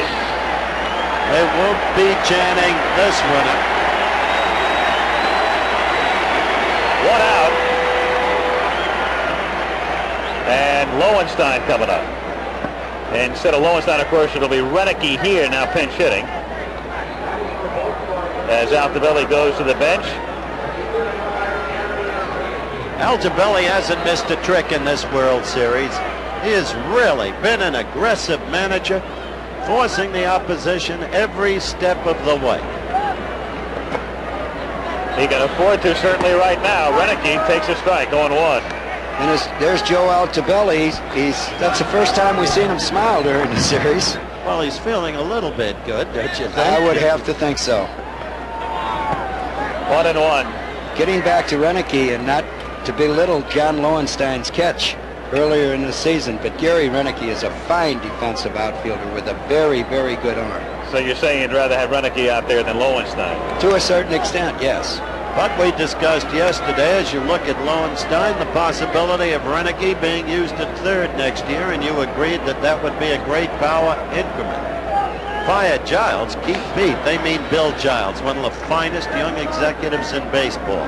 Reared in the game, his father, the late Warren Giles, long-term president of the National League.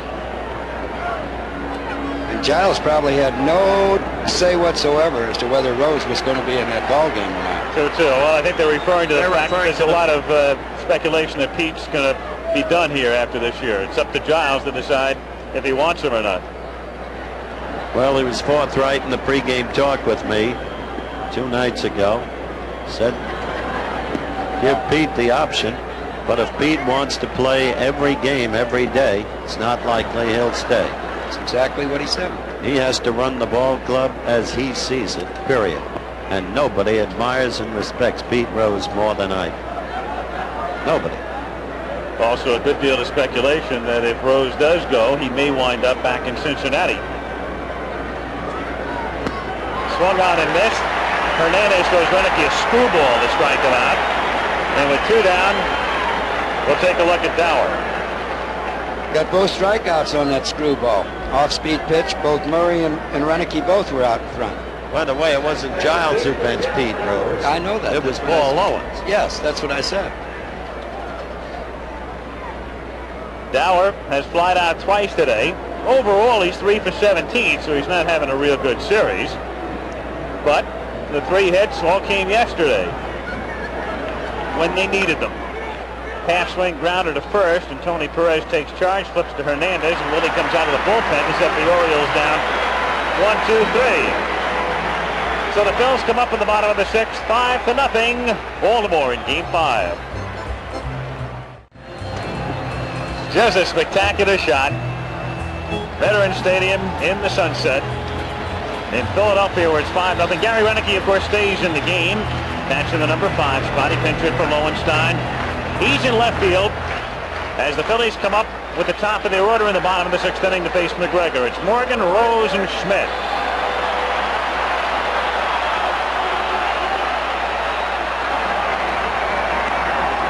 Morgan has struck out and walked. He is 4 for 17 in the series.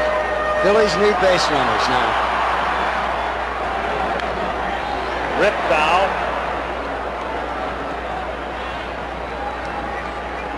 2 hits for the Phillies, both singles. Rose in the 1st, Maddox a looping single in the 5th. That's it.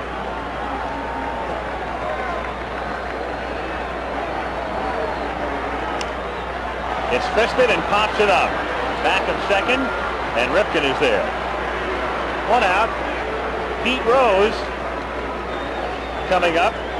Howard talked to him earlier about overrating the Orioles. Was it possible? I don't know if it's underrating the opposition. I think what's happening is we're just sitting around waiting for things to happen instead of making things happen. And we've been making things happen this year when we've been successful. And we just got to quit talking about the fact that we think we're better in Baltimore and go out and show we're better in Baltimore. Said overrating leading in, of course, meaning underrate the Baltimore Orioles.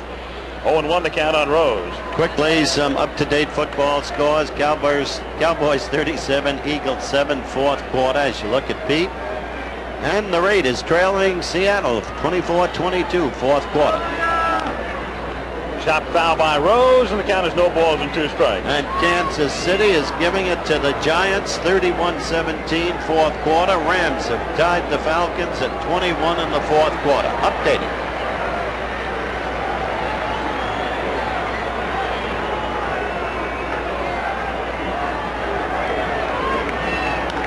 Rose lines it to right field. Who else but Pete? To try to get something started again. 2 hits for him today. He's too much. You see him work that, push that ball right where he wanted. Tell you the truth, Howard, Scotty got 2 quick strikes on him. He tried to go up and out of the strike zone just to waste the pitch, and Pete standing Pete on went first right base. with it and popped right with the pitch. Mike Schmidt, the batter. I love Pete. Pete's always thinking, had you seen him throughout the playoffs, been watching Pete the past couple of weeks, he'll get a board, he'll put up one finger or two. He's letting the coaches know he knows. I know how many outs there are, he's saying. Look at him. Do you think there's any quitting, Rose? Never. Schmidt takes outside, ball one. Want to know, Pete again reinforcing it. He said, yep, I know, confirmed, one out.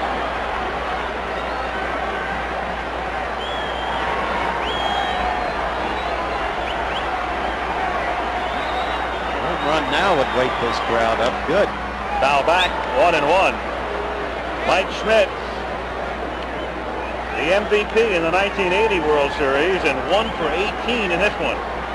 Philadelphia's played poorly up to this point in this ball game, but if Mike Schmidt could hit one, they'd have Baltimore thinking. Philadelphia's played shabbily. One ball, 2 strikes. Hudson was rocked, probably left in too long. Bo Diaz, to use your very word, came unraveled. Yeah, Hudson may put too many of them right down the middle in this ball game.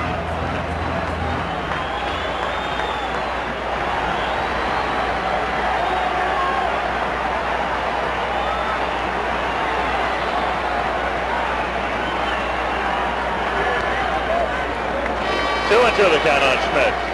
Pattern here, with what Scotty's been following, is in and out with Schmidt and the fastball up. They know that Schmidt is a notoriously good low ball hitter, so it would be strange to me if he got the ground ball here. That changeup he wasted was way up and out the strike zone. Pops it up in foul ground. Dempsey coming back, but it's back out of play. Not a lot of room in foul territory here, fortunately for Schmidt in that instance. Not a happy day for Philly sports fans, with the Cowboys shelling the Eagles 37-7, and the Phils coming down to an in extremis position. Now, who do the Flyers play tonight? Check. Rangers. Rangers, huh?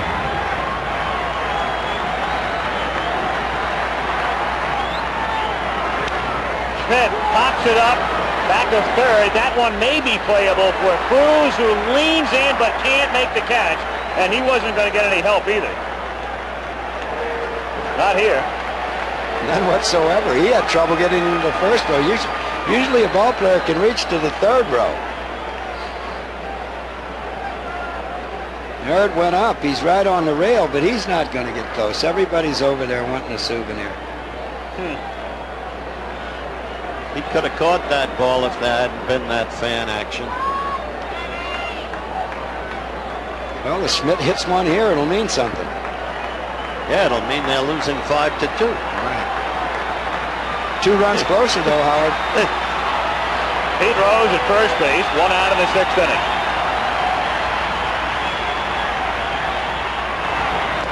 And he strikes out. Dempsey holds the foul tip.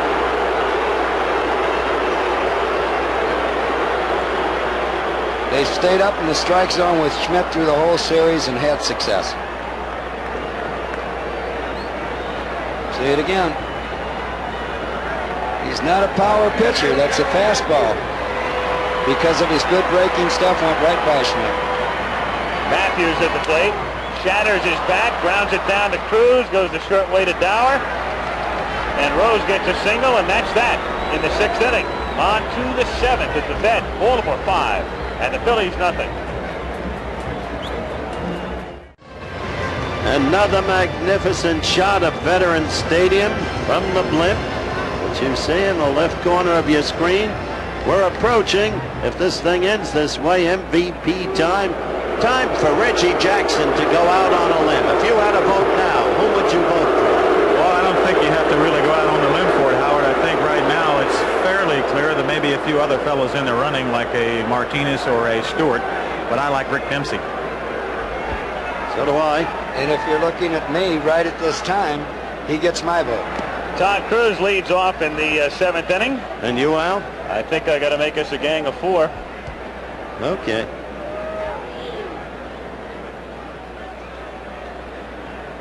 We only get 1 vote among us, but that's good enough for me. 1-1. You could give it to Alabelli, but the rules don't allow it. Yep.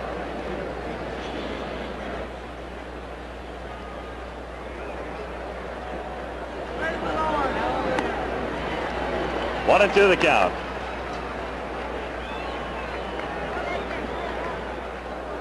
Hernandez is showing us a real good off-speed screwball. However, the horse might be out of the barn. 2 balls and 2 strikes. It's 5-0. The Orioles got a run in the second on Murray's homer, another in the third on Dempsey's homer, 2 in the fourth on a walk to Ripken and Murray's second home run. Then in the fifth, a double by Dempsey, the third on a wild pitch, and home on a fly ball by Bumbry. 5 runs, 4 hits, and no errors for Baltimore. Softly hit to third, charged by Schmidt and barehanded, and he just does get it. Mike was deep and the ball was slowly hit. So instead of thinking about the transfer, he barehands. Some Baltimore fans, of course, are here. Baltimore only 95 miles to the south. As we look again at Schmidt's play.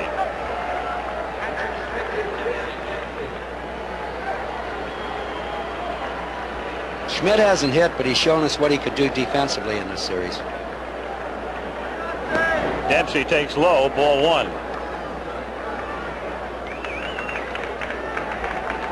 There are the numbers graphically illustrated for Dempsey. This is a remarkable thing Dempsey has done, and that graphic proves it. Look at the record for most extra base hits in a 5-game series, including the likes of Elston Howard and Don Clendenin and Brooks Robinson, but already Dempsey has 5. 1-2 the count. So if the series ends tonight, as it appears it will, he will have set a new record for extra base hits for a 5-game series. 1 homer, 4 doubles. Yep, my MVP.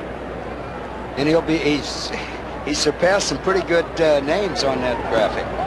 Not only that, but this year he led American League catches and fielding percent. Only 2 errors in 127 games, percent of .997, and only 1 passed ball as you look at them putting it up right now. 3-2 the count on Dempsey. And he's not a horse. He is a double horse today. 5-0 the Orioles. 1 out.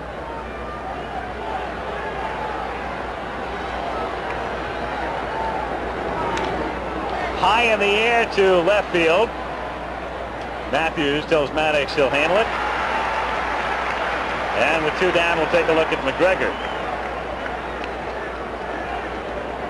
Tomorrow, Redskins and Packers on Monday Night Football, 9 Eastern time. You going to Green Bay if this ends, Coach? No way.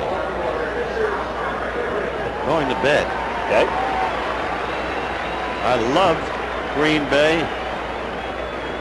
I love St. Norbert's College in De Pere, Wisconsin. I'm going to bed. Grounded down to Morgan. And so Hernandez has come out of the bullpen and done his job. He set down the 60 space. Phillies come up 5-0 back after this word from your local stations. Well, the Goodyear blimp as the lights have taken full effect now in the stadium. A look down. Sun is gone. And right now the Phillies' chances are very dim as well. They trail 5-0 with Tony Perez to lead off in the bottom of the 7th inning. Perez, Maddox, and Diaz against Scott McGregor, who's allowed 3 singles through 6. 0-1 on Perez. Struck out, fly to center.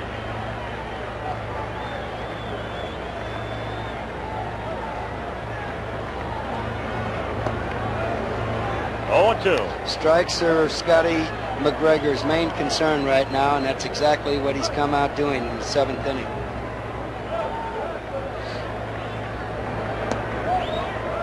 One and 2. McGregor has walked 2 today and struck out 5.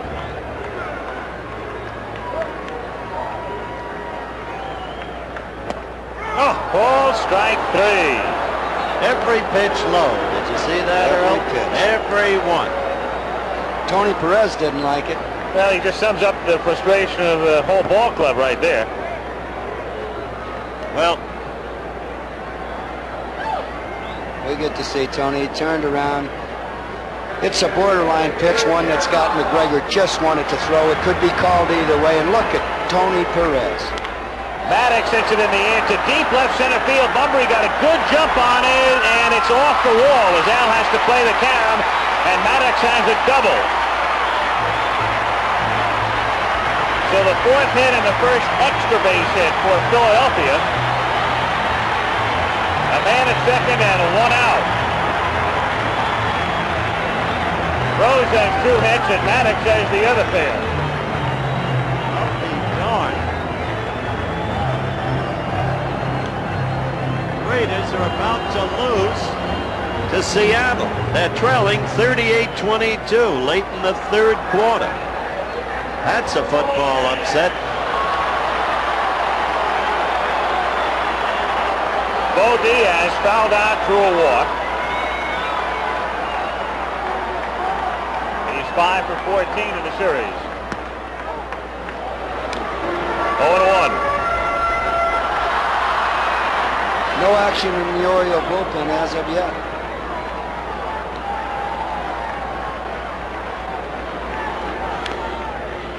Four hits, 6 in the 3rd innings. Would you have action going? 5-run lead. I'd have a little thoughts in my mind that Scott McGregor might be getting tired. However, a good move by Altobelli was also giving this man that extra day's rest, going on proper rest. 2 strikes on Diaz. And he pops it up, and it's playable for Dempsey. Fully taking charge, 2 out. There is no way you can give enough credit to McGregor. He changed his pitching pattern against Diaz right there. He'd been pitching him low, came up high, and Bo was off balance actually when he swung at the ball. Lost the pop out. We get to see it one more time there. We'll see just how high the pitch was, almost out of the strike zone. 2 out, and Ivan De Jesus at the plate. Fly to right, hit into a double play, and that was a huge play because it quelled any semblance of a Philadelphia rally today. They had first and second and nobody out in the bottom of the 5th inning as Morgan waits on deck. Actually, Morgan is out there to occupy the on-deck circle because the pitcher's spot is due up next. Technically, you're not allowed to do that, but Palermo's letting him sit out there anyway right now. Well, that keeps Altobelli from knowing who the pinch hitter's going to be. Oh, he could probably figure it out if he thought hard enough anyway. 2-1 the count.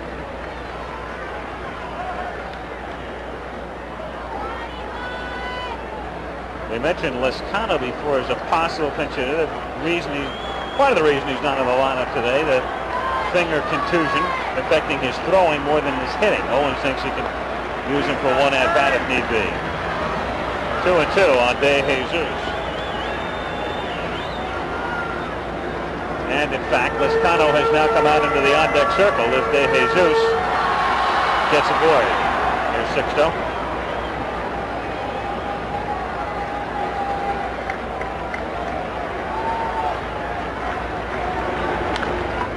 Grounded to Cruz, and throws a strike to Murray. So they race to double by Maddox. And at the end of 7, still, Orioles 5, Phillies nothing.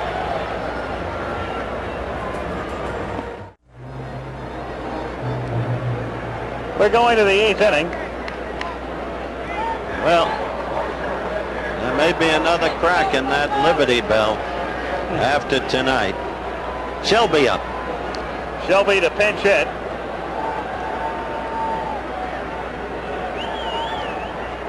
In Bunbury's spot here as we go to the 8th inning, a 5-1. Earl, I mean absolutely no offense in what I'm about to say, but Joe Altobelli has managed as fine a World Series as anybody could have. Putting up Shelby now, as you look at a swinging strike, he is improving his offense in place of Bunbury, getting the right-hander in there, and improves his defense at the same time. He has made every right move. He has thought everything through.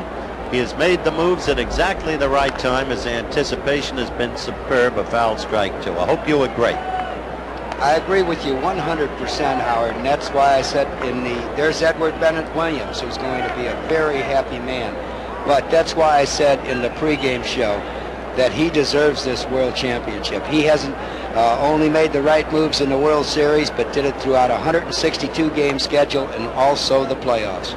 And he did it, and let's face it, Earl, and you can't say it, under very difficult circumstances. Not because you're just sitting up here. Everybody knows it. Earl Weaver, a legend in Baltimore. Very tough shoes to fill, obviously. And Alto had really nowhere to go but down in a way. And Joe admitted it. We never had the opportunity to play that interview that I did with Joe, in which he said, I knew I was succeeding a legend, and it did trouble. And wherever he went this year, the same question. Can you imagine being asked 10,000 times at least? What's it like? I couldn't have stood that, no. Shelby hits it in the air to shallow left center field. Maddox coming in with Matthews. And it's Maddox for the catch. So Shelby is gone, and he'll be staying in the game in center, and Danny Ford will be coming up. You know, it's interesting because of the geography involved in this series. We've grown so used to, over the years, teams winning championships, baseball, football, hockey, whatever, on the road, and then a big crowd greets them at the airport when they come home. Where do you go tonight in Baltimore if they win it? To the bus station? That's how the team came up. That's right. That's how they're going back. Is there another way? I don't know. I-95 and the Beltway 695, I guess. And then 83, and then... For the first time in a long time, they've had a World Series where you didn't have to fly between the cities. Maybe this team, if things stay as they are, will finally get the credit to it. A name I'd like to bring up, and a name that hasn't been mentioned much throughout this series, is Mr. Hank Peters, the general manager of the Baltimore Orioles, who did such a great job of building this ball club. Whole organization, how carefully constructed from the inside. Swing and a miss, and the count, no balls and 2 strikes. In 15 years while I was there, it was never a one-man vote. It was the scouts, it was the minor league managers, it was the major league managers, the major league coach, with the general manager taking a consensus of opinion and forming this ball club. Danny Ford strikes out. There are so many ways to measure an outstanding ball club. One very good index is how they play on the road. The Orioles have won all of their postseason road games after leading the American League in road results in '83. Now that is not easy, my friend. Nobody ever dreamed that they'd have a shot at clinching here, winning 3 straight at Veterans Stadium. We were talking about Hank Peters. And there he is. Former boss, a quiet man, never gets excited. He's had to calm me down a number of times. 1-1 the count on Ripken. 8th inning, 2 out, bases empty, 5-0 Baltimore. Be interesting if suddenly Cal shot one out of here, now that Murray's hit 2 out. Well, he doesn't go many at bats without it. Good fastball. Well, it's his first time in a series. Young fella, just 23 years old. If the Orioles can repeat in a year or two, they'll be expecting the things out of him that they were expecting the things out of Murray this year.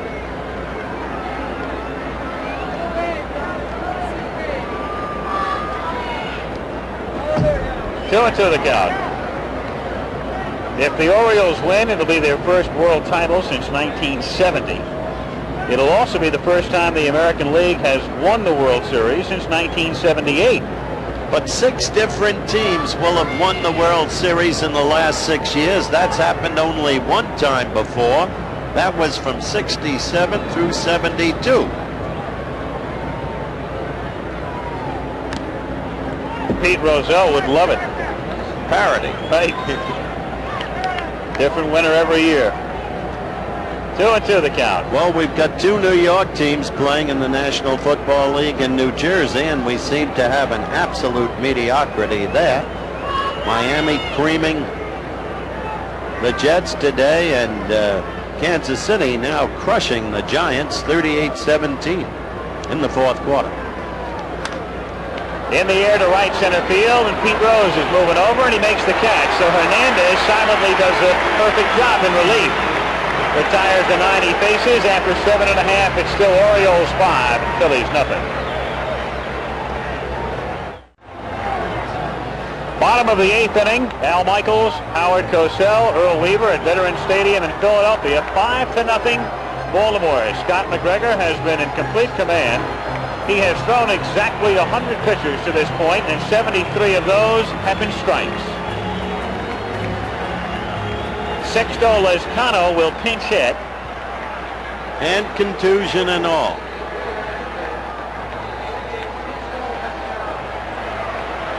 The other night he suffered that contusion Friday, attempting to bunt. Little squibber down toward third, fielded by Cruz. He's got a great arm, throws off balance and gets him. 1 pitch and 1 out, and John Shelby, of course, stays in the game. He hit for Bunbury in center field. 1 away. Morgan coming up. Jumped on the first pitch of this inning. That is odd, down 5-0. Yet they think Scotty just might be laying the ball in there, because the last thing McGregor wants to do is walk anybody. Both sides of the story. Sure, that's obviously Philadelphia's theory, even though it's easy to say go up there and take a pitch. He doesn't look like he's about to walk anybody. 69 Orioles hit 146 against the Mets, and the Phillies hitting 196 to this point as Morgan rips it to foul. 69 Orioles I managed, and can you imagine a team with Frank Robinson, Brooks Robinson, Boog Powell, hitting under 200 in a series? Morgan grounds it just there, down the right field line and into the corner. Joe will take 2 unless he's sure he can move to third, and he's taking the chance. He's on his way to third, and he's lucky the throw is off the line, or he'd have been out. If he's thrown out, that would have been talked about for a very long time. And he's fortunate because the relay from Dower that's on the money gets him. But Joe, maybe if nothing else, saying I've got to do this to try to ignite the team. That's exactly what happened, Al. Knowing the man, you know that's what was on his mind. And now there's Pete Rose.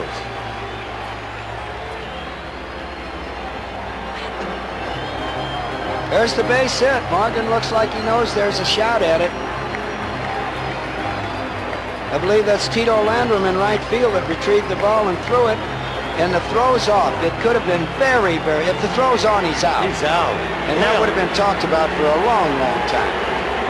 You could almost see it, though, sense it between first and second, and then he turned as he got to second to try to pick up Dave Bristol at third. I wasn't watching Bristol, so I don't know what he did, but it was almost as if it clicked into Morgan. All right, I've got to attempt it. I've got to try it to get everybody stirred up. Well, this is their last shot. Outside shot, though it may be. Rose takes low, ball 1. Conceivably, it's Rose's last ever Philly at bat. That's correct. Rose, Schmidt, Matthews, Perez. They've got the hitters up. Baltimore has their bullpen up. That's hit in the air to left field. Should be deep enough to score Morgan. He'll come home. No, he's fell down as he started in at third. It's not the Philly series. Oh, boy. No, there isn't anything that hasn't happened to them. Get to see it again. Pete had Goodwood on the ball again. It's right at Gary Renicky in left. He started to go. He was going all the way. Has to go back.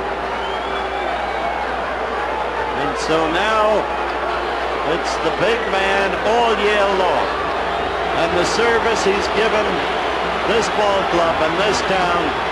Now the fans begin to rally, those who understand, and some of them start to applaud Mike Schmidt. Because this man shouldn't be booed. Agreed. But it's been that way for Mike ever since he came up with the Phillies in '73. Time call is there's some debris in the outfield that they'll remove. It's been a love-hate relationship with Schmidt. More love than hate, obviously, over the years. But they expected so much of him. He was much heralded when he first came up. He has always struck out a lot. He has been prone to slumps. But he's also given them 10 pretty good years here as well. And he has seen just about everything that can possibly take place in one career, because when he came up with his team, this was a terrible team.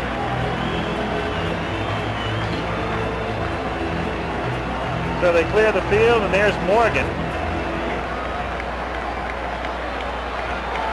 And that shot of Joe falling down will be forever embedded in the minds of many as symbolic of what's happened to the Phillies today.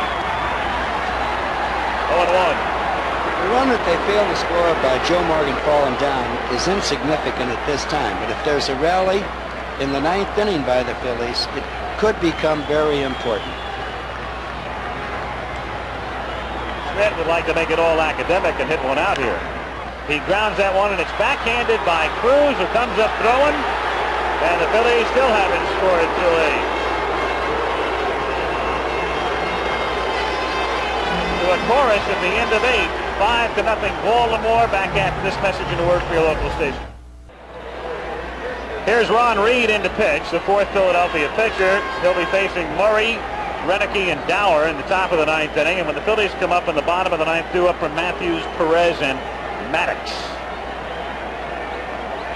Eddie Murray, 2 homers today, both from the left side. The one time he came up right-handed against Hernandez, he struck out. 3 quick NFL finals. Rams 27, Falcons 21. What a job Johnny Robinson doing. Ball there. Denver beat Cincinnati 24-17, and Kansas City shelled the Giants 38-17. Murray hits it into right field, base hit. So Eddie Murray, who had 2 hits in the first 4 games, has his 3rd hit of the day. A single to right. That, interestingly enough, that's the first single to the Orioles today.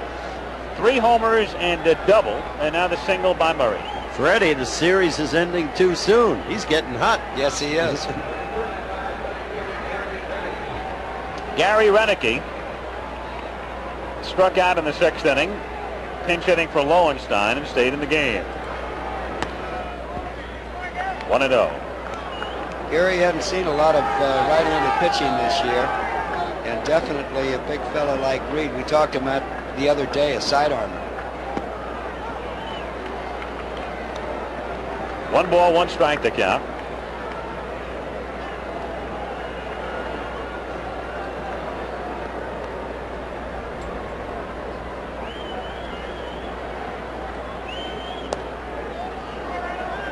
Two and 1.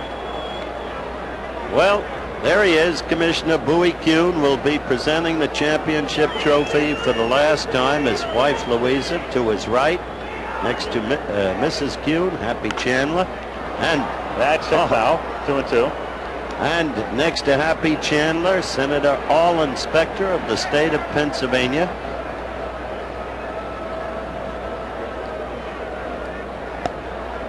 I have told you of my feelings about Mr. Kuhn. I have tremendous respect for him, a baseball man through and through, a man of great integrity, and I don't think anything more need be said. The circumstances under which he left his position, still a matter of great controversy.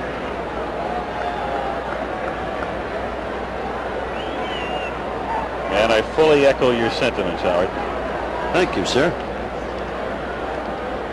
There is a man who's done some job. In the air to deep left center field. There have been a lot of homers in this series, but we won't have one more. Though we came close as Maddox makes the catch against the wall. So Maddox gets a good jump. Renicky becomes the first out here in the 9th inning. And Rich Dower is the batter. Dower 0 for 3 today. It's interesting. All the puzzle parts come through for Baltimore. He gets 3 hits in the World Series, and they all come in one game at opportune times yesterday. And he also made a nice defensive play, starting a double play. Well, you always hear the words, everybody's chipping in. But if everybody doesn't chip in, you don't win ball games. If they had to wait for Eddie Murray to do what he did today, they wouldn't be ahead 3-1. Matthews is there to haul in the drive off the bat of Dower. 2 down. Now that's a critical point, Earl. There are so many aspects of this team that win ball games for you. In those tough earlier games, it was in the long run the superiority of the Baltimore bench plus the Baltimore bullpen that carried them through. 2 aspects there, bench and bullpen. Remember the first pregame show? We discussed all of this with Reggie Jackson, the very points we brought out. 0-1 the count on Todd Cruz. Little half swing grounder toward third. Schmidt will barehand and throws him out. So Baltimore doesn't score in the top of the 9th inning. But McGregor will be going to the mound in the bottom of the 9th inning. Scotty, whose father is watching in a Philadelphia hospital right now, is working on a shutout. He is 3 outs away from giving Baltimore his first World Championship since 1970. Matthews, Perez, and Maddox will be the men coming up for the Philadelphia Phillies at Veterans Stadium at about 20 after 7 Eastern time. And if I was the manager of the Orioles and sitting in that dugout, which I'm happy I'm not at this particular time, I would really be rooting for the first out of this inning, but to get the first hitter out in this inning. Well, we have 2 teams. Howard talked about the differences, how they were built. Meanwhile, you've got Tippy Martinez and Sammy Stewart throwing just in case. But a couple of teams that were built differently, and also a couple of teams that figure to have, Howard, very disparate off seasons. Baltimore figures to remain relatively pat, and the Phillies may have a major overhaul. That relates, Al, and that's exactly right to what I talked about earlier. The different manner in which these 2 teams were put together. The Phillies scrambling but efficiently to produce a pennant winner, largely ignited by that man, Pete Rose. But at the same time, Baltimore with a homegrown ball club with an idea of what makes a whole team work, Earl, and they have a man for every situation, and they've proved it. And it showed up especially during this World Series. Of course, in 1979, for the first 4 games, the Baltimore baseball team was able to do the same thing, but Eddie Murray never did get hot in that series, and he did get hot today. 2 home runs for Eddie Murray. He and McGregor, the big heroes to this point. As we go to the bottom of the 9th inning. A lot of folks have given up. There are a lot of empty seats in here right now. Scotty McGregor's just been outstanding. I can understand it. However, the game's never over till the last man is out. I hate it to say that cliche, but it's so true. Oh, you're echoing Yogi Berra. It's never over till it's over. Never over till it's over. Outside to Gary Matthews. 1 ball and no strikes.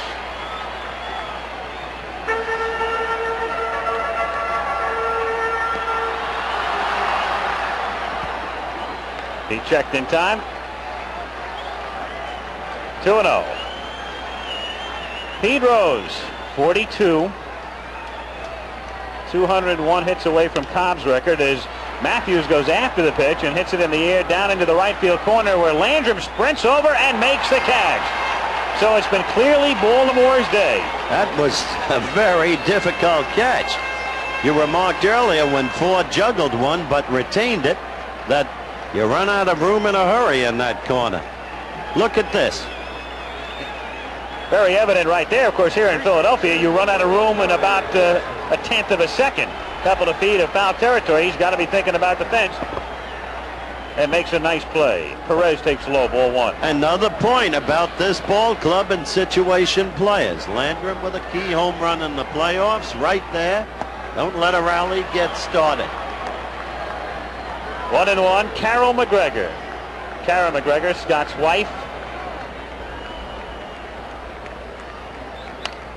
Foul back, 1 ball, 2 strikes. Gary Maddox waiting next.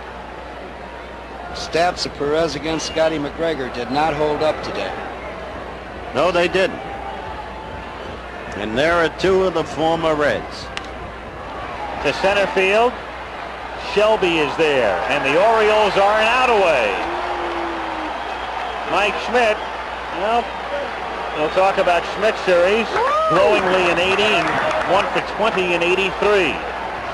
One end of the spectrum to the other. Here's Maddox. So the Orioles, who lost the first game at home, came back to even the series, and an out away from winning it in Philly. It's a looper foul off to the right. 0-1.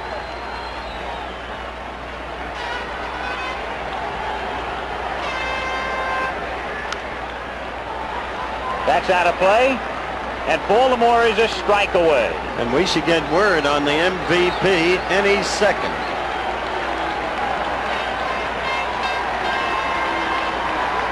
Oh, and 2 the count on Maddox. A liner, and the Orioles are the world champions.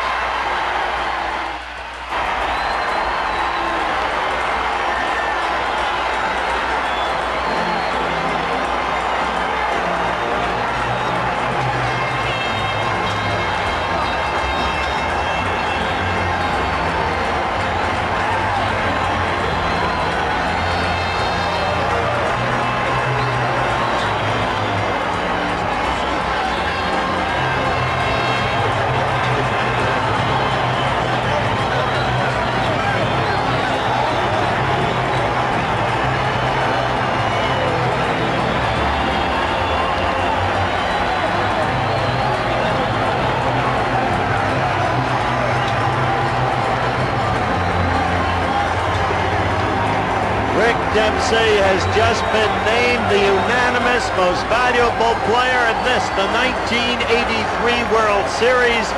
The pictures you have just seen all spoke for themselves. Reggie Jackson is waiting in the winner's clubhouse for the birds to come in, and there's Rick Dempsey being hugged. And he deserved that vote, Earl Weaver. He really is a person who can rise to the occasion. He did it throughout the series. His defensive work was expected. But they didn't steal a base off of him in the '79 World Series, the last time he was in the World Series. But nobody expected the offense they got out of him. The Baltimore Orioles winning the World Series after losing Game 1. They come back to win the next 4. Scott McGregor pitching the shutout. Eddie Murray, the 2 homers today. Rick Dempsey, a home run. And Joe Altobelli in his first season as the manager. As you look at Al Holland, the Phillies through a lot of adversity winning the pennant, but down they go to the Orioles, and we'll go to the locker room of the world champions when we come back to Philadelphia in a moment.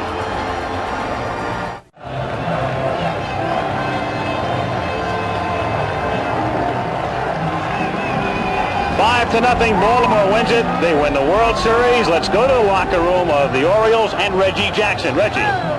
Well, it's obvious excitement down here. Won a World Series, and there's really nothing like it, that's for sure.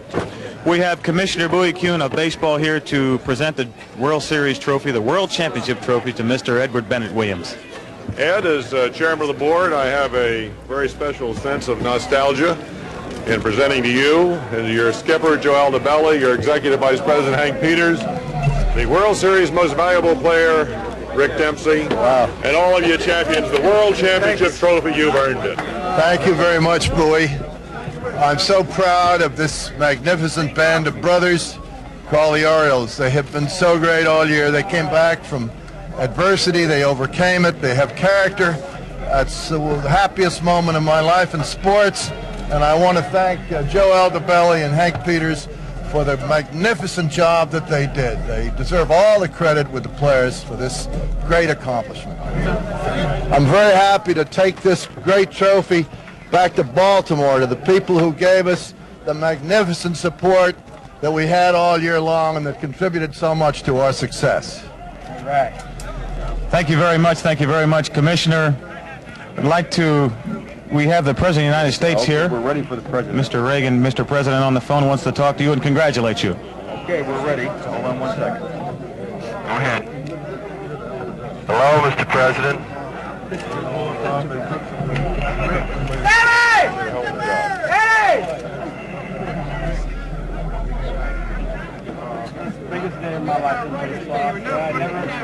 Waiting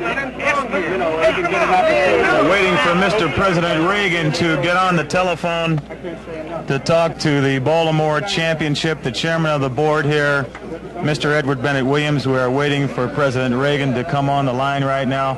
Maybe having a few problems here. There's the champagne, that's for sure. That's a sign of a world championship. Rick Dempsey, while we're waiting for the President of the United States while we're waiting for the President to get through, Rick, you've been named the most valuable player of the series, and someone told me that you picked the right time to get hot. You haven't been hot in 11 years. I haven't. I've been here for 11 years. I have never been hot. This is one series I'll remember for a long time, Reg. I know that for a fact I haven't had two good hits like that in a series since my first trip into Texas early this year. The champagne has my eyes burning, that's for sure. Any way that you fellows decided to pitch the Philadelphia Phillies, because you really seem to handle them? Well, there was really nothing specific. When McGregor goes out there on the mound, you know he's just going to throw his fastball and his changeup the majority of the time, and we just have to play situation and try to stay away, just to keep from getting hurt with a long ball with their power Rick, and all. I got to cut you off. Okay. The President of the United States is on the telephone right now with Mr. Bennett Williams. Hello? Hello, Mr. President. Hello, Mr. President. Yes. Well, listen, I can't tell you, I've been sitting here and probably had it all figured out that you would never allow me to vote for your guest. Listen, I'm just sorry that you missed this game, Mr. President. We have to get you back. I was watching it on TV, but when I left that first night at the 7th inning and you were ahead, then it turned out wrong. I thought, I'll never get in the ballpark. Anytime you want to come, we would love to have you, sir. And I'm sorry that you missed this great series up here in Philadelphia. It was really magnificent baseball. I was sitting here very excited watching the whole thing on TV. Well, thank you so much, sir. And I know you got a lot of others there that have to be recognized for a whole lot of things for that matter, but General Manager Peter. I'd like to have you talk to the most valuable player, Mr. President, Rick Dempsey. Mr. President. Yes. Well, congratulations. Thank you, sir. Now here you can tell the Russians we're having an awful good time over here playing baseball. We're having more fun than the Phillies were. Definitely. Congratulations on being the most valuable player. Thank you, sir. It's a pleasure talking to you. Thank you.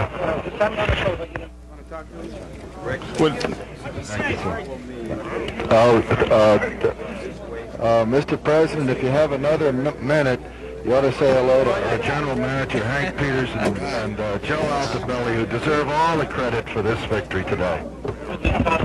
Hello, Mr. President. Hank Peters. Hello. Hello. Yes, it sure is. Well, thank you so much. We got a great organization and a great team, and that's why we won this. Good people. Well, we're proud of everyone.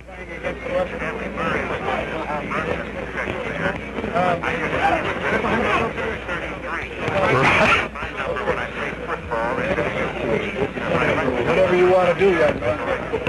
You knew it was going to be his day. Well, very good. We'll remind him of that. Okay, I'm going to put Joe Altobelli on the line here. Mr. President, how are you? Yes, we met in May.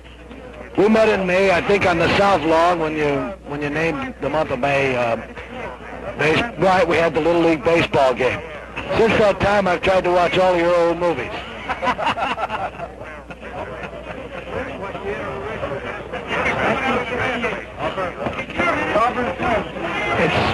It's awful nice.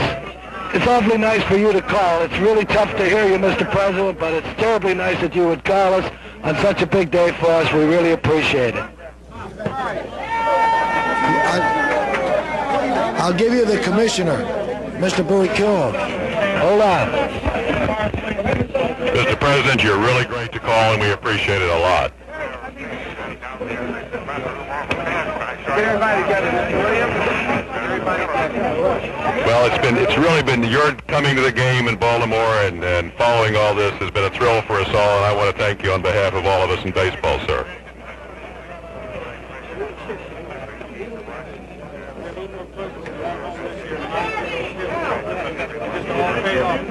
Well, we thank you very much, Mr. President. Thank you, sir. Very good. Goodbye.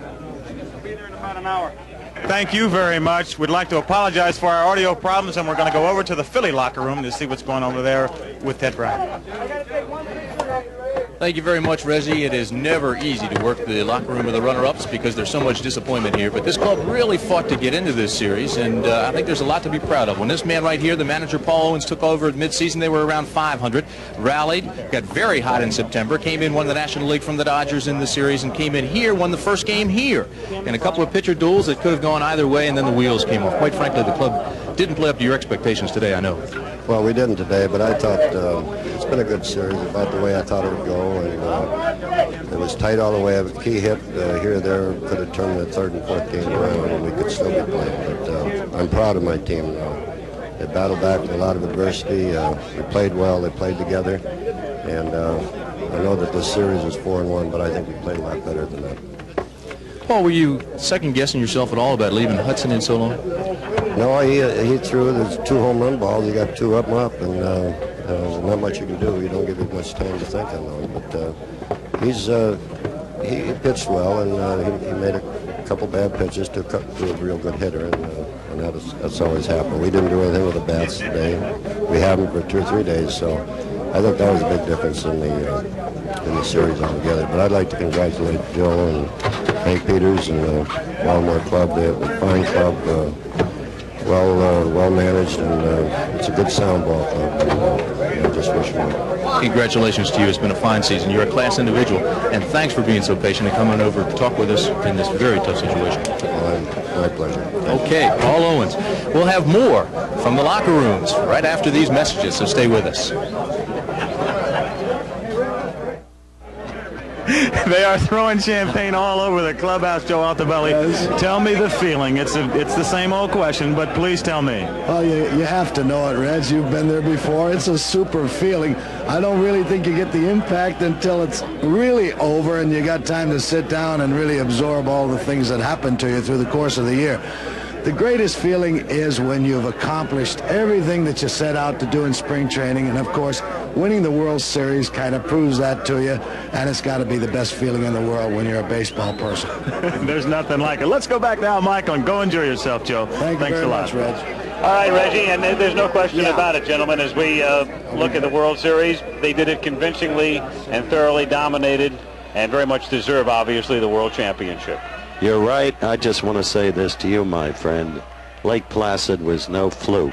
You're a very great young performer, and ABC is very proud of you. Very kind. Thank you. And what a joy to have this man. I'm just sorry you couldn't have shared in that clubhouse. I didn't deserve it. The Orioles deserve all the credit because they did the work all year. So the Baltimore Orioles won it. The 1983 World Champions. Game 5 of the 1983 World Series has been brought to you by Chevrolet. Official U.S. cars and trucks of the 14th Olympic Winter Games. Chevrolet and you taking charge. By Miller High Life, the best beer for the best time of the day. Welcome to Miller Time. By New Skull Bandits, for tobacco pleasure without lighting up. It's a pouch instead of a puff. And by the Bell Yellow Pages, a complete source of buying information for products and services.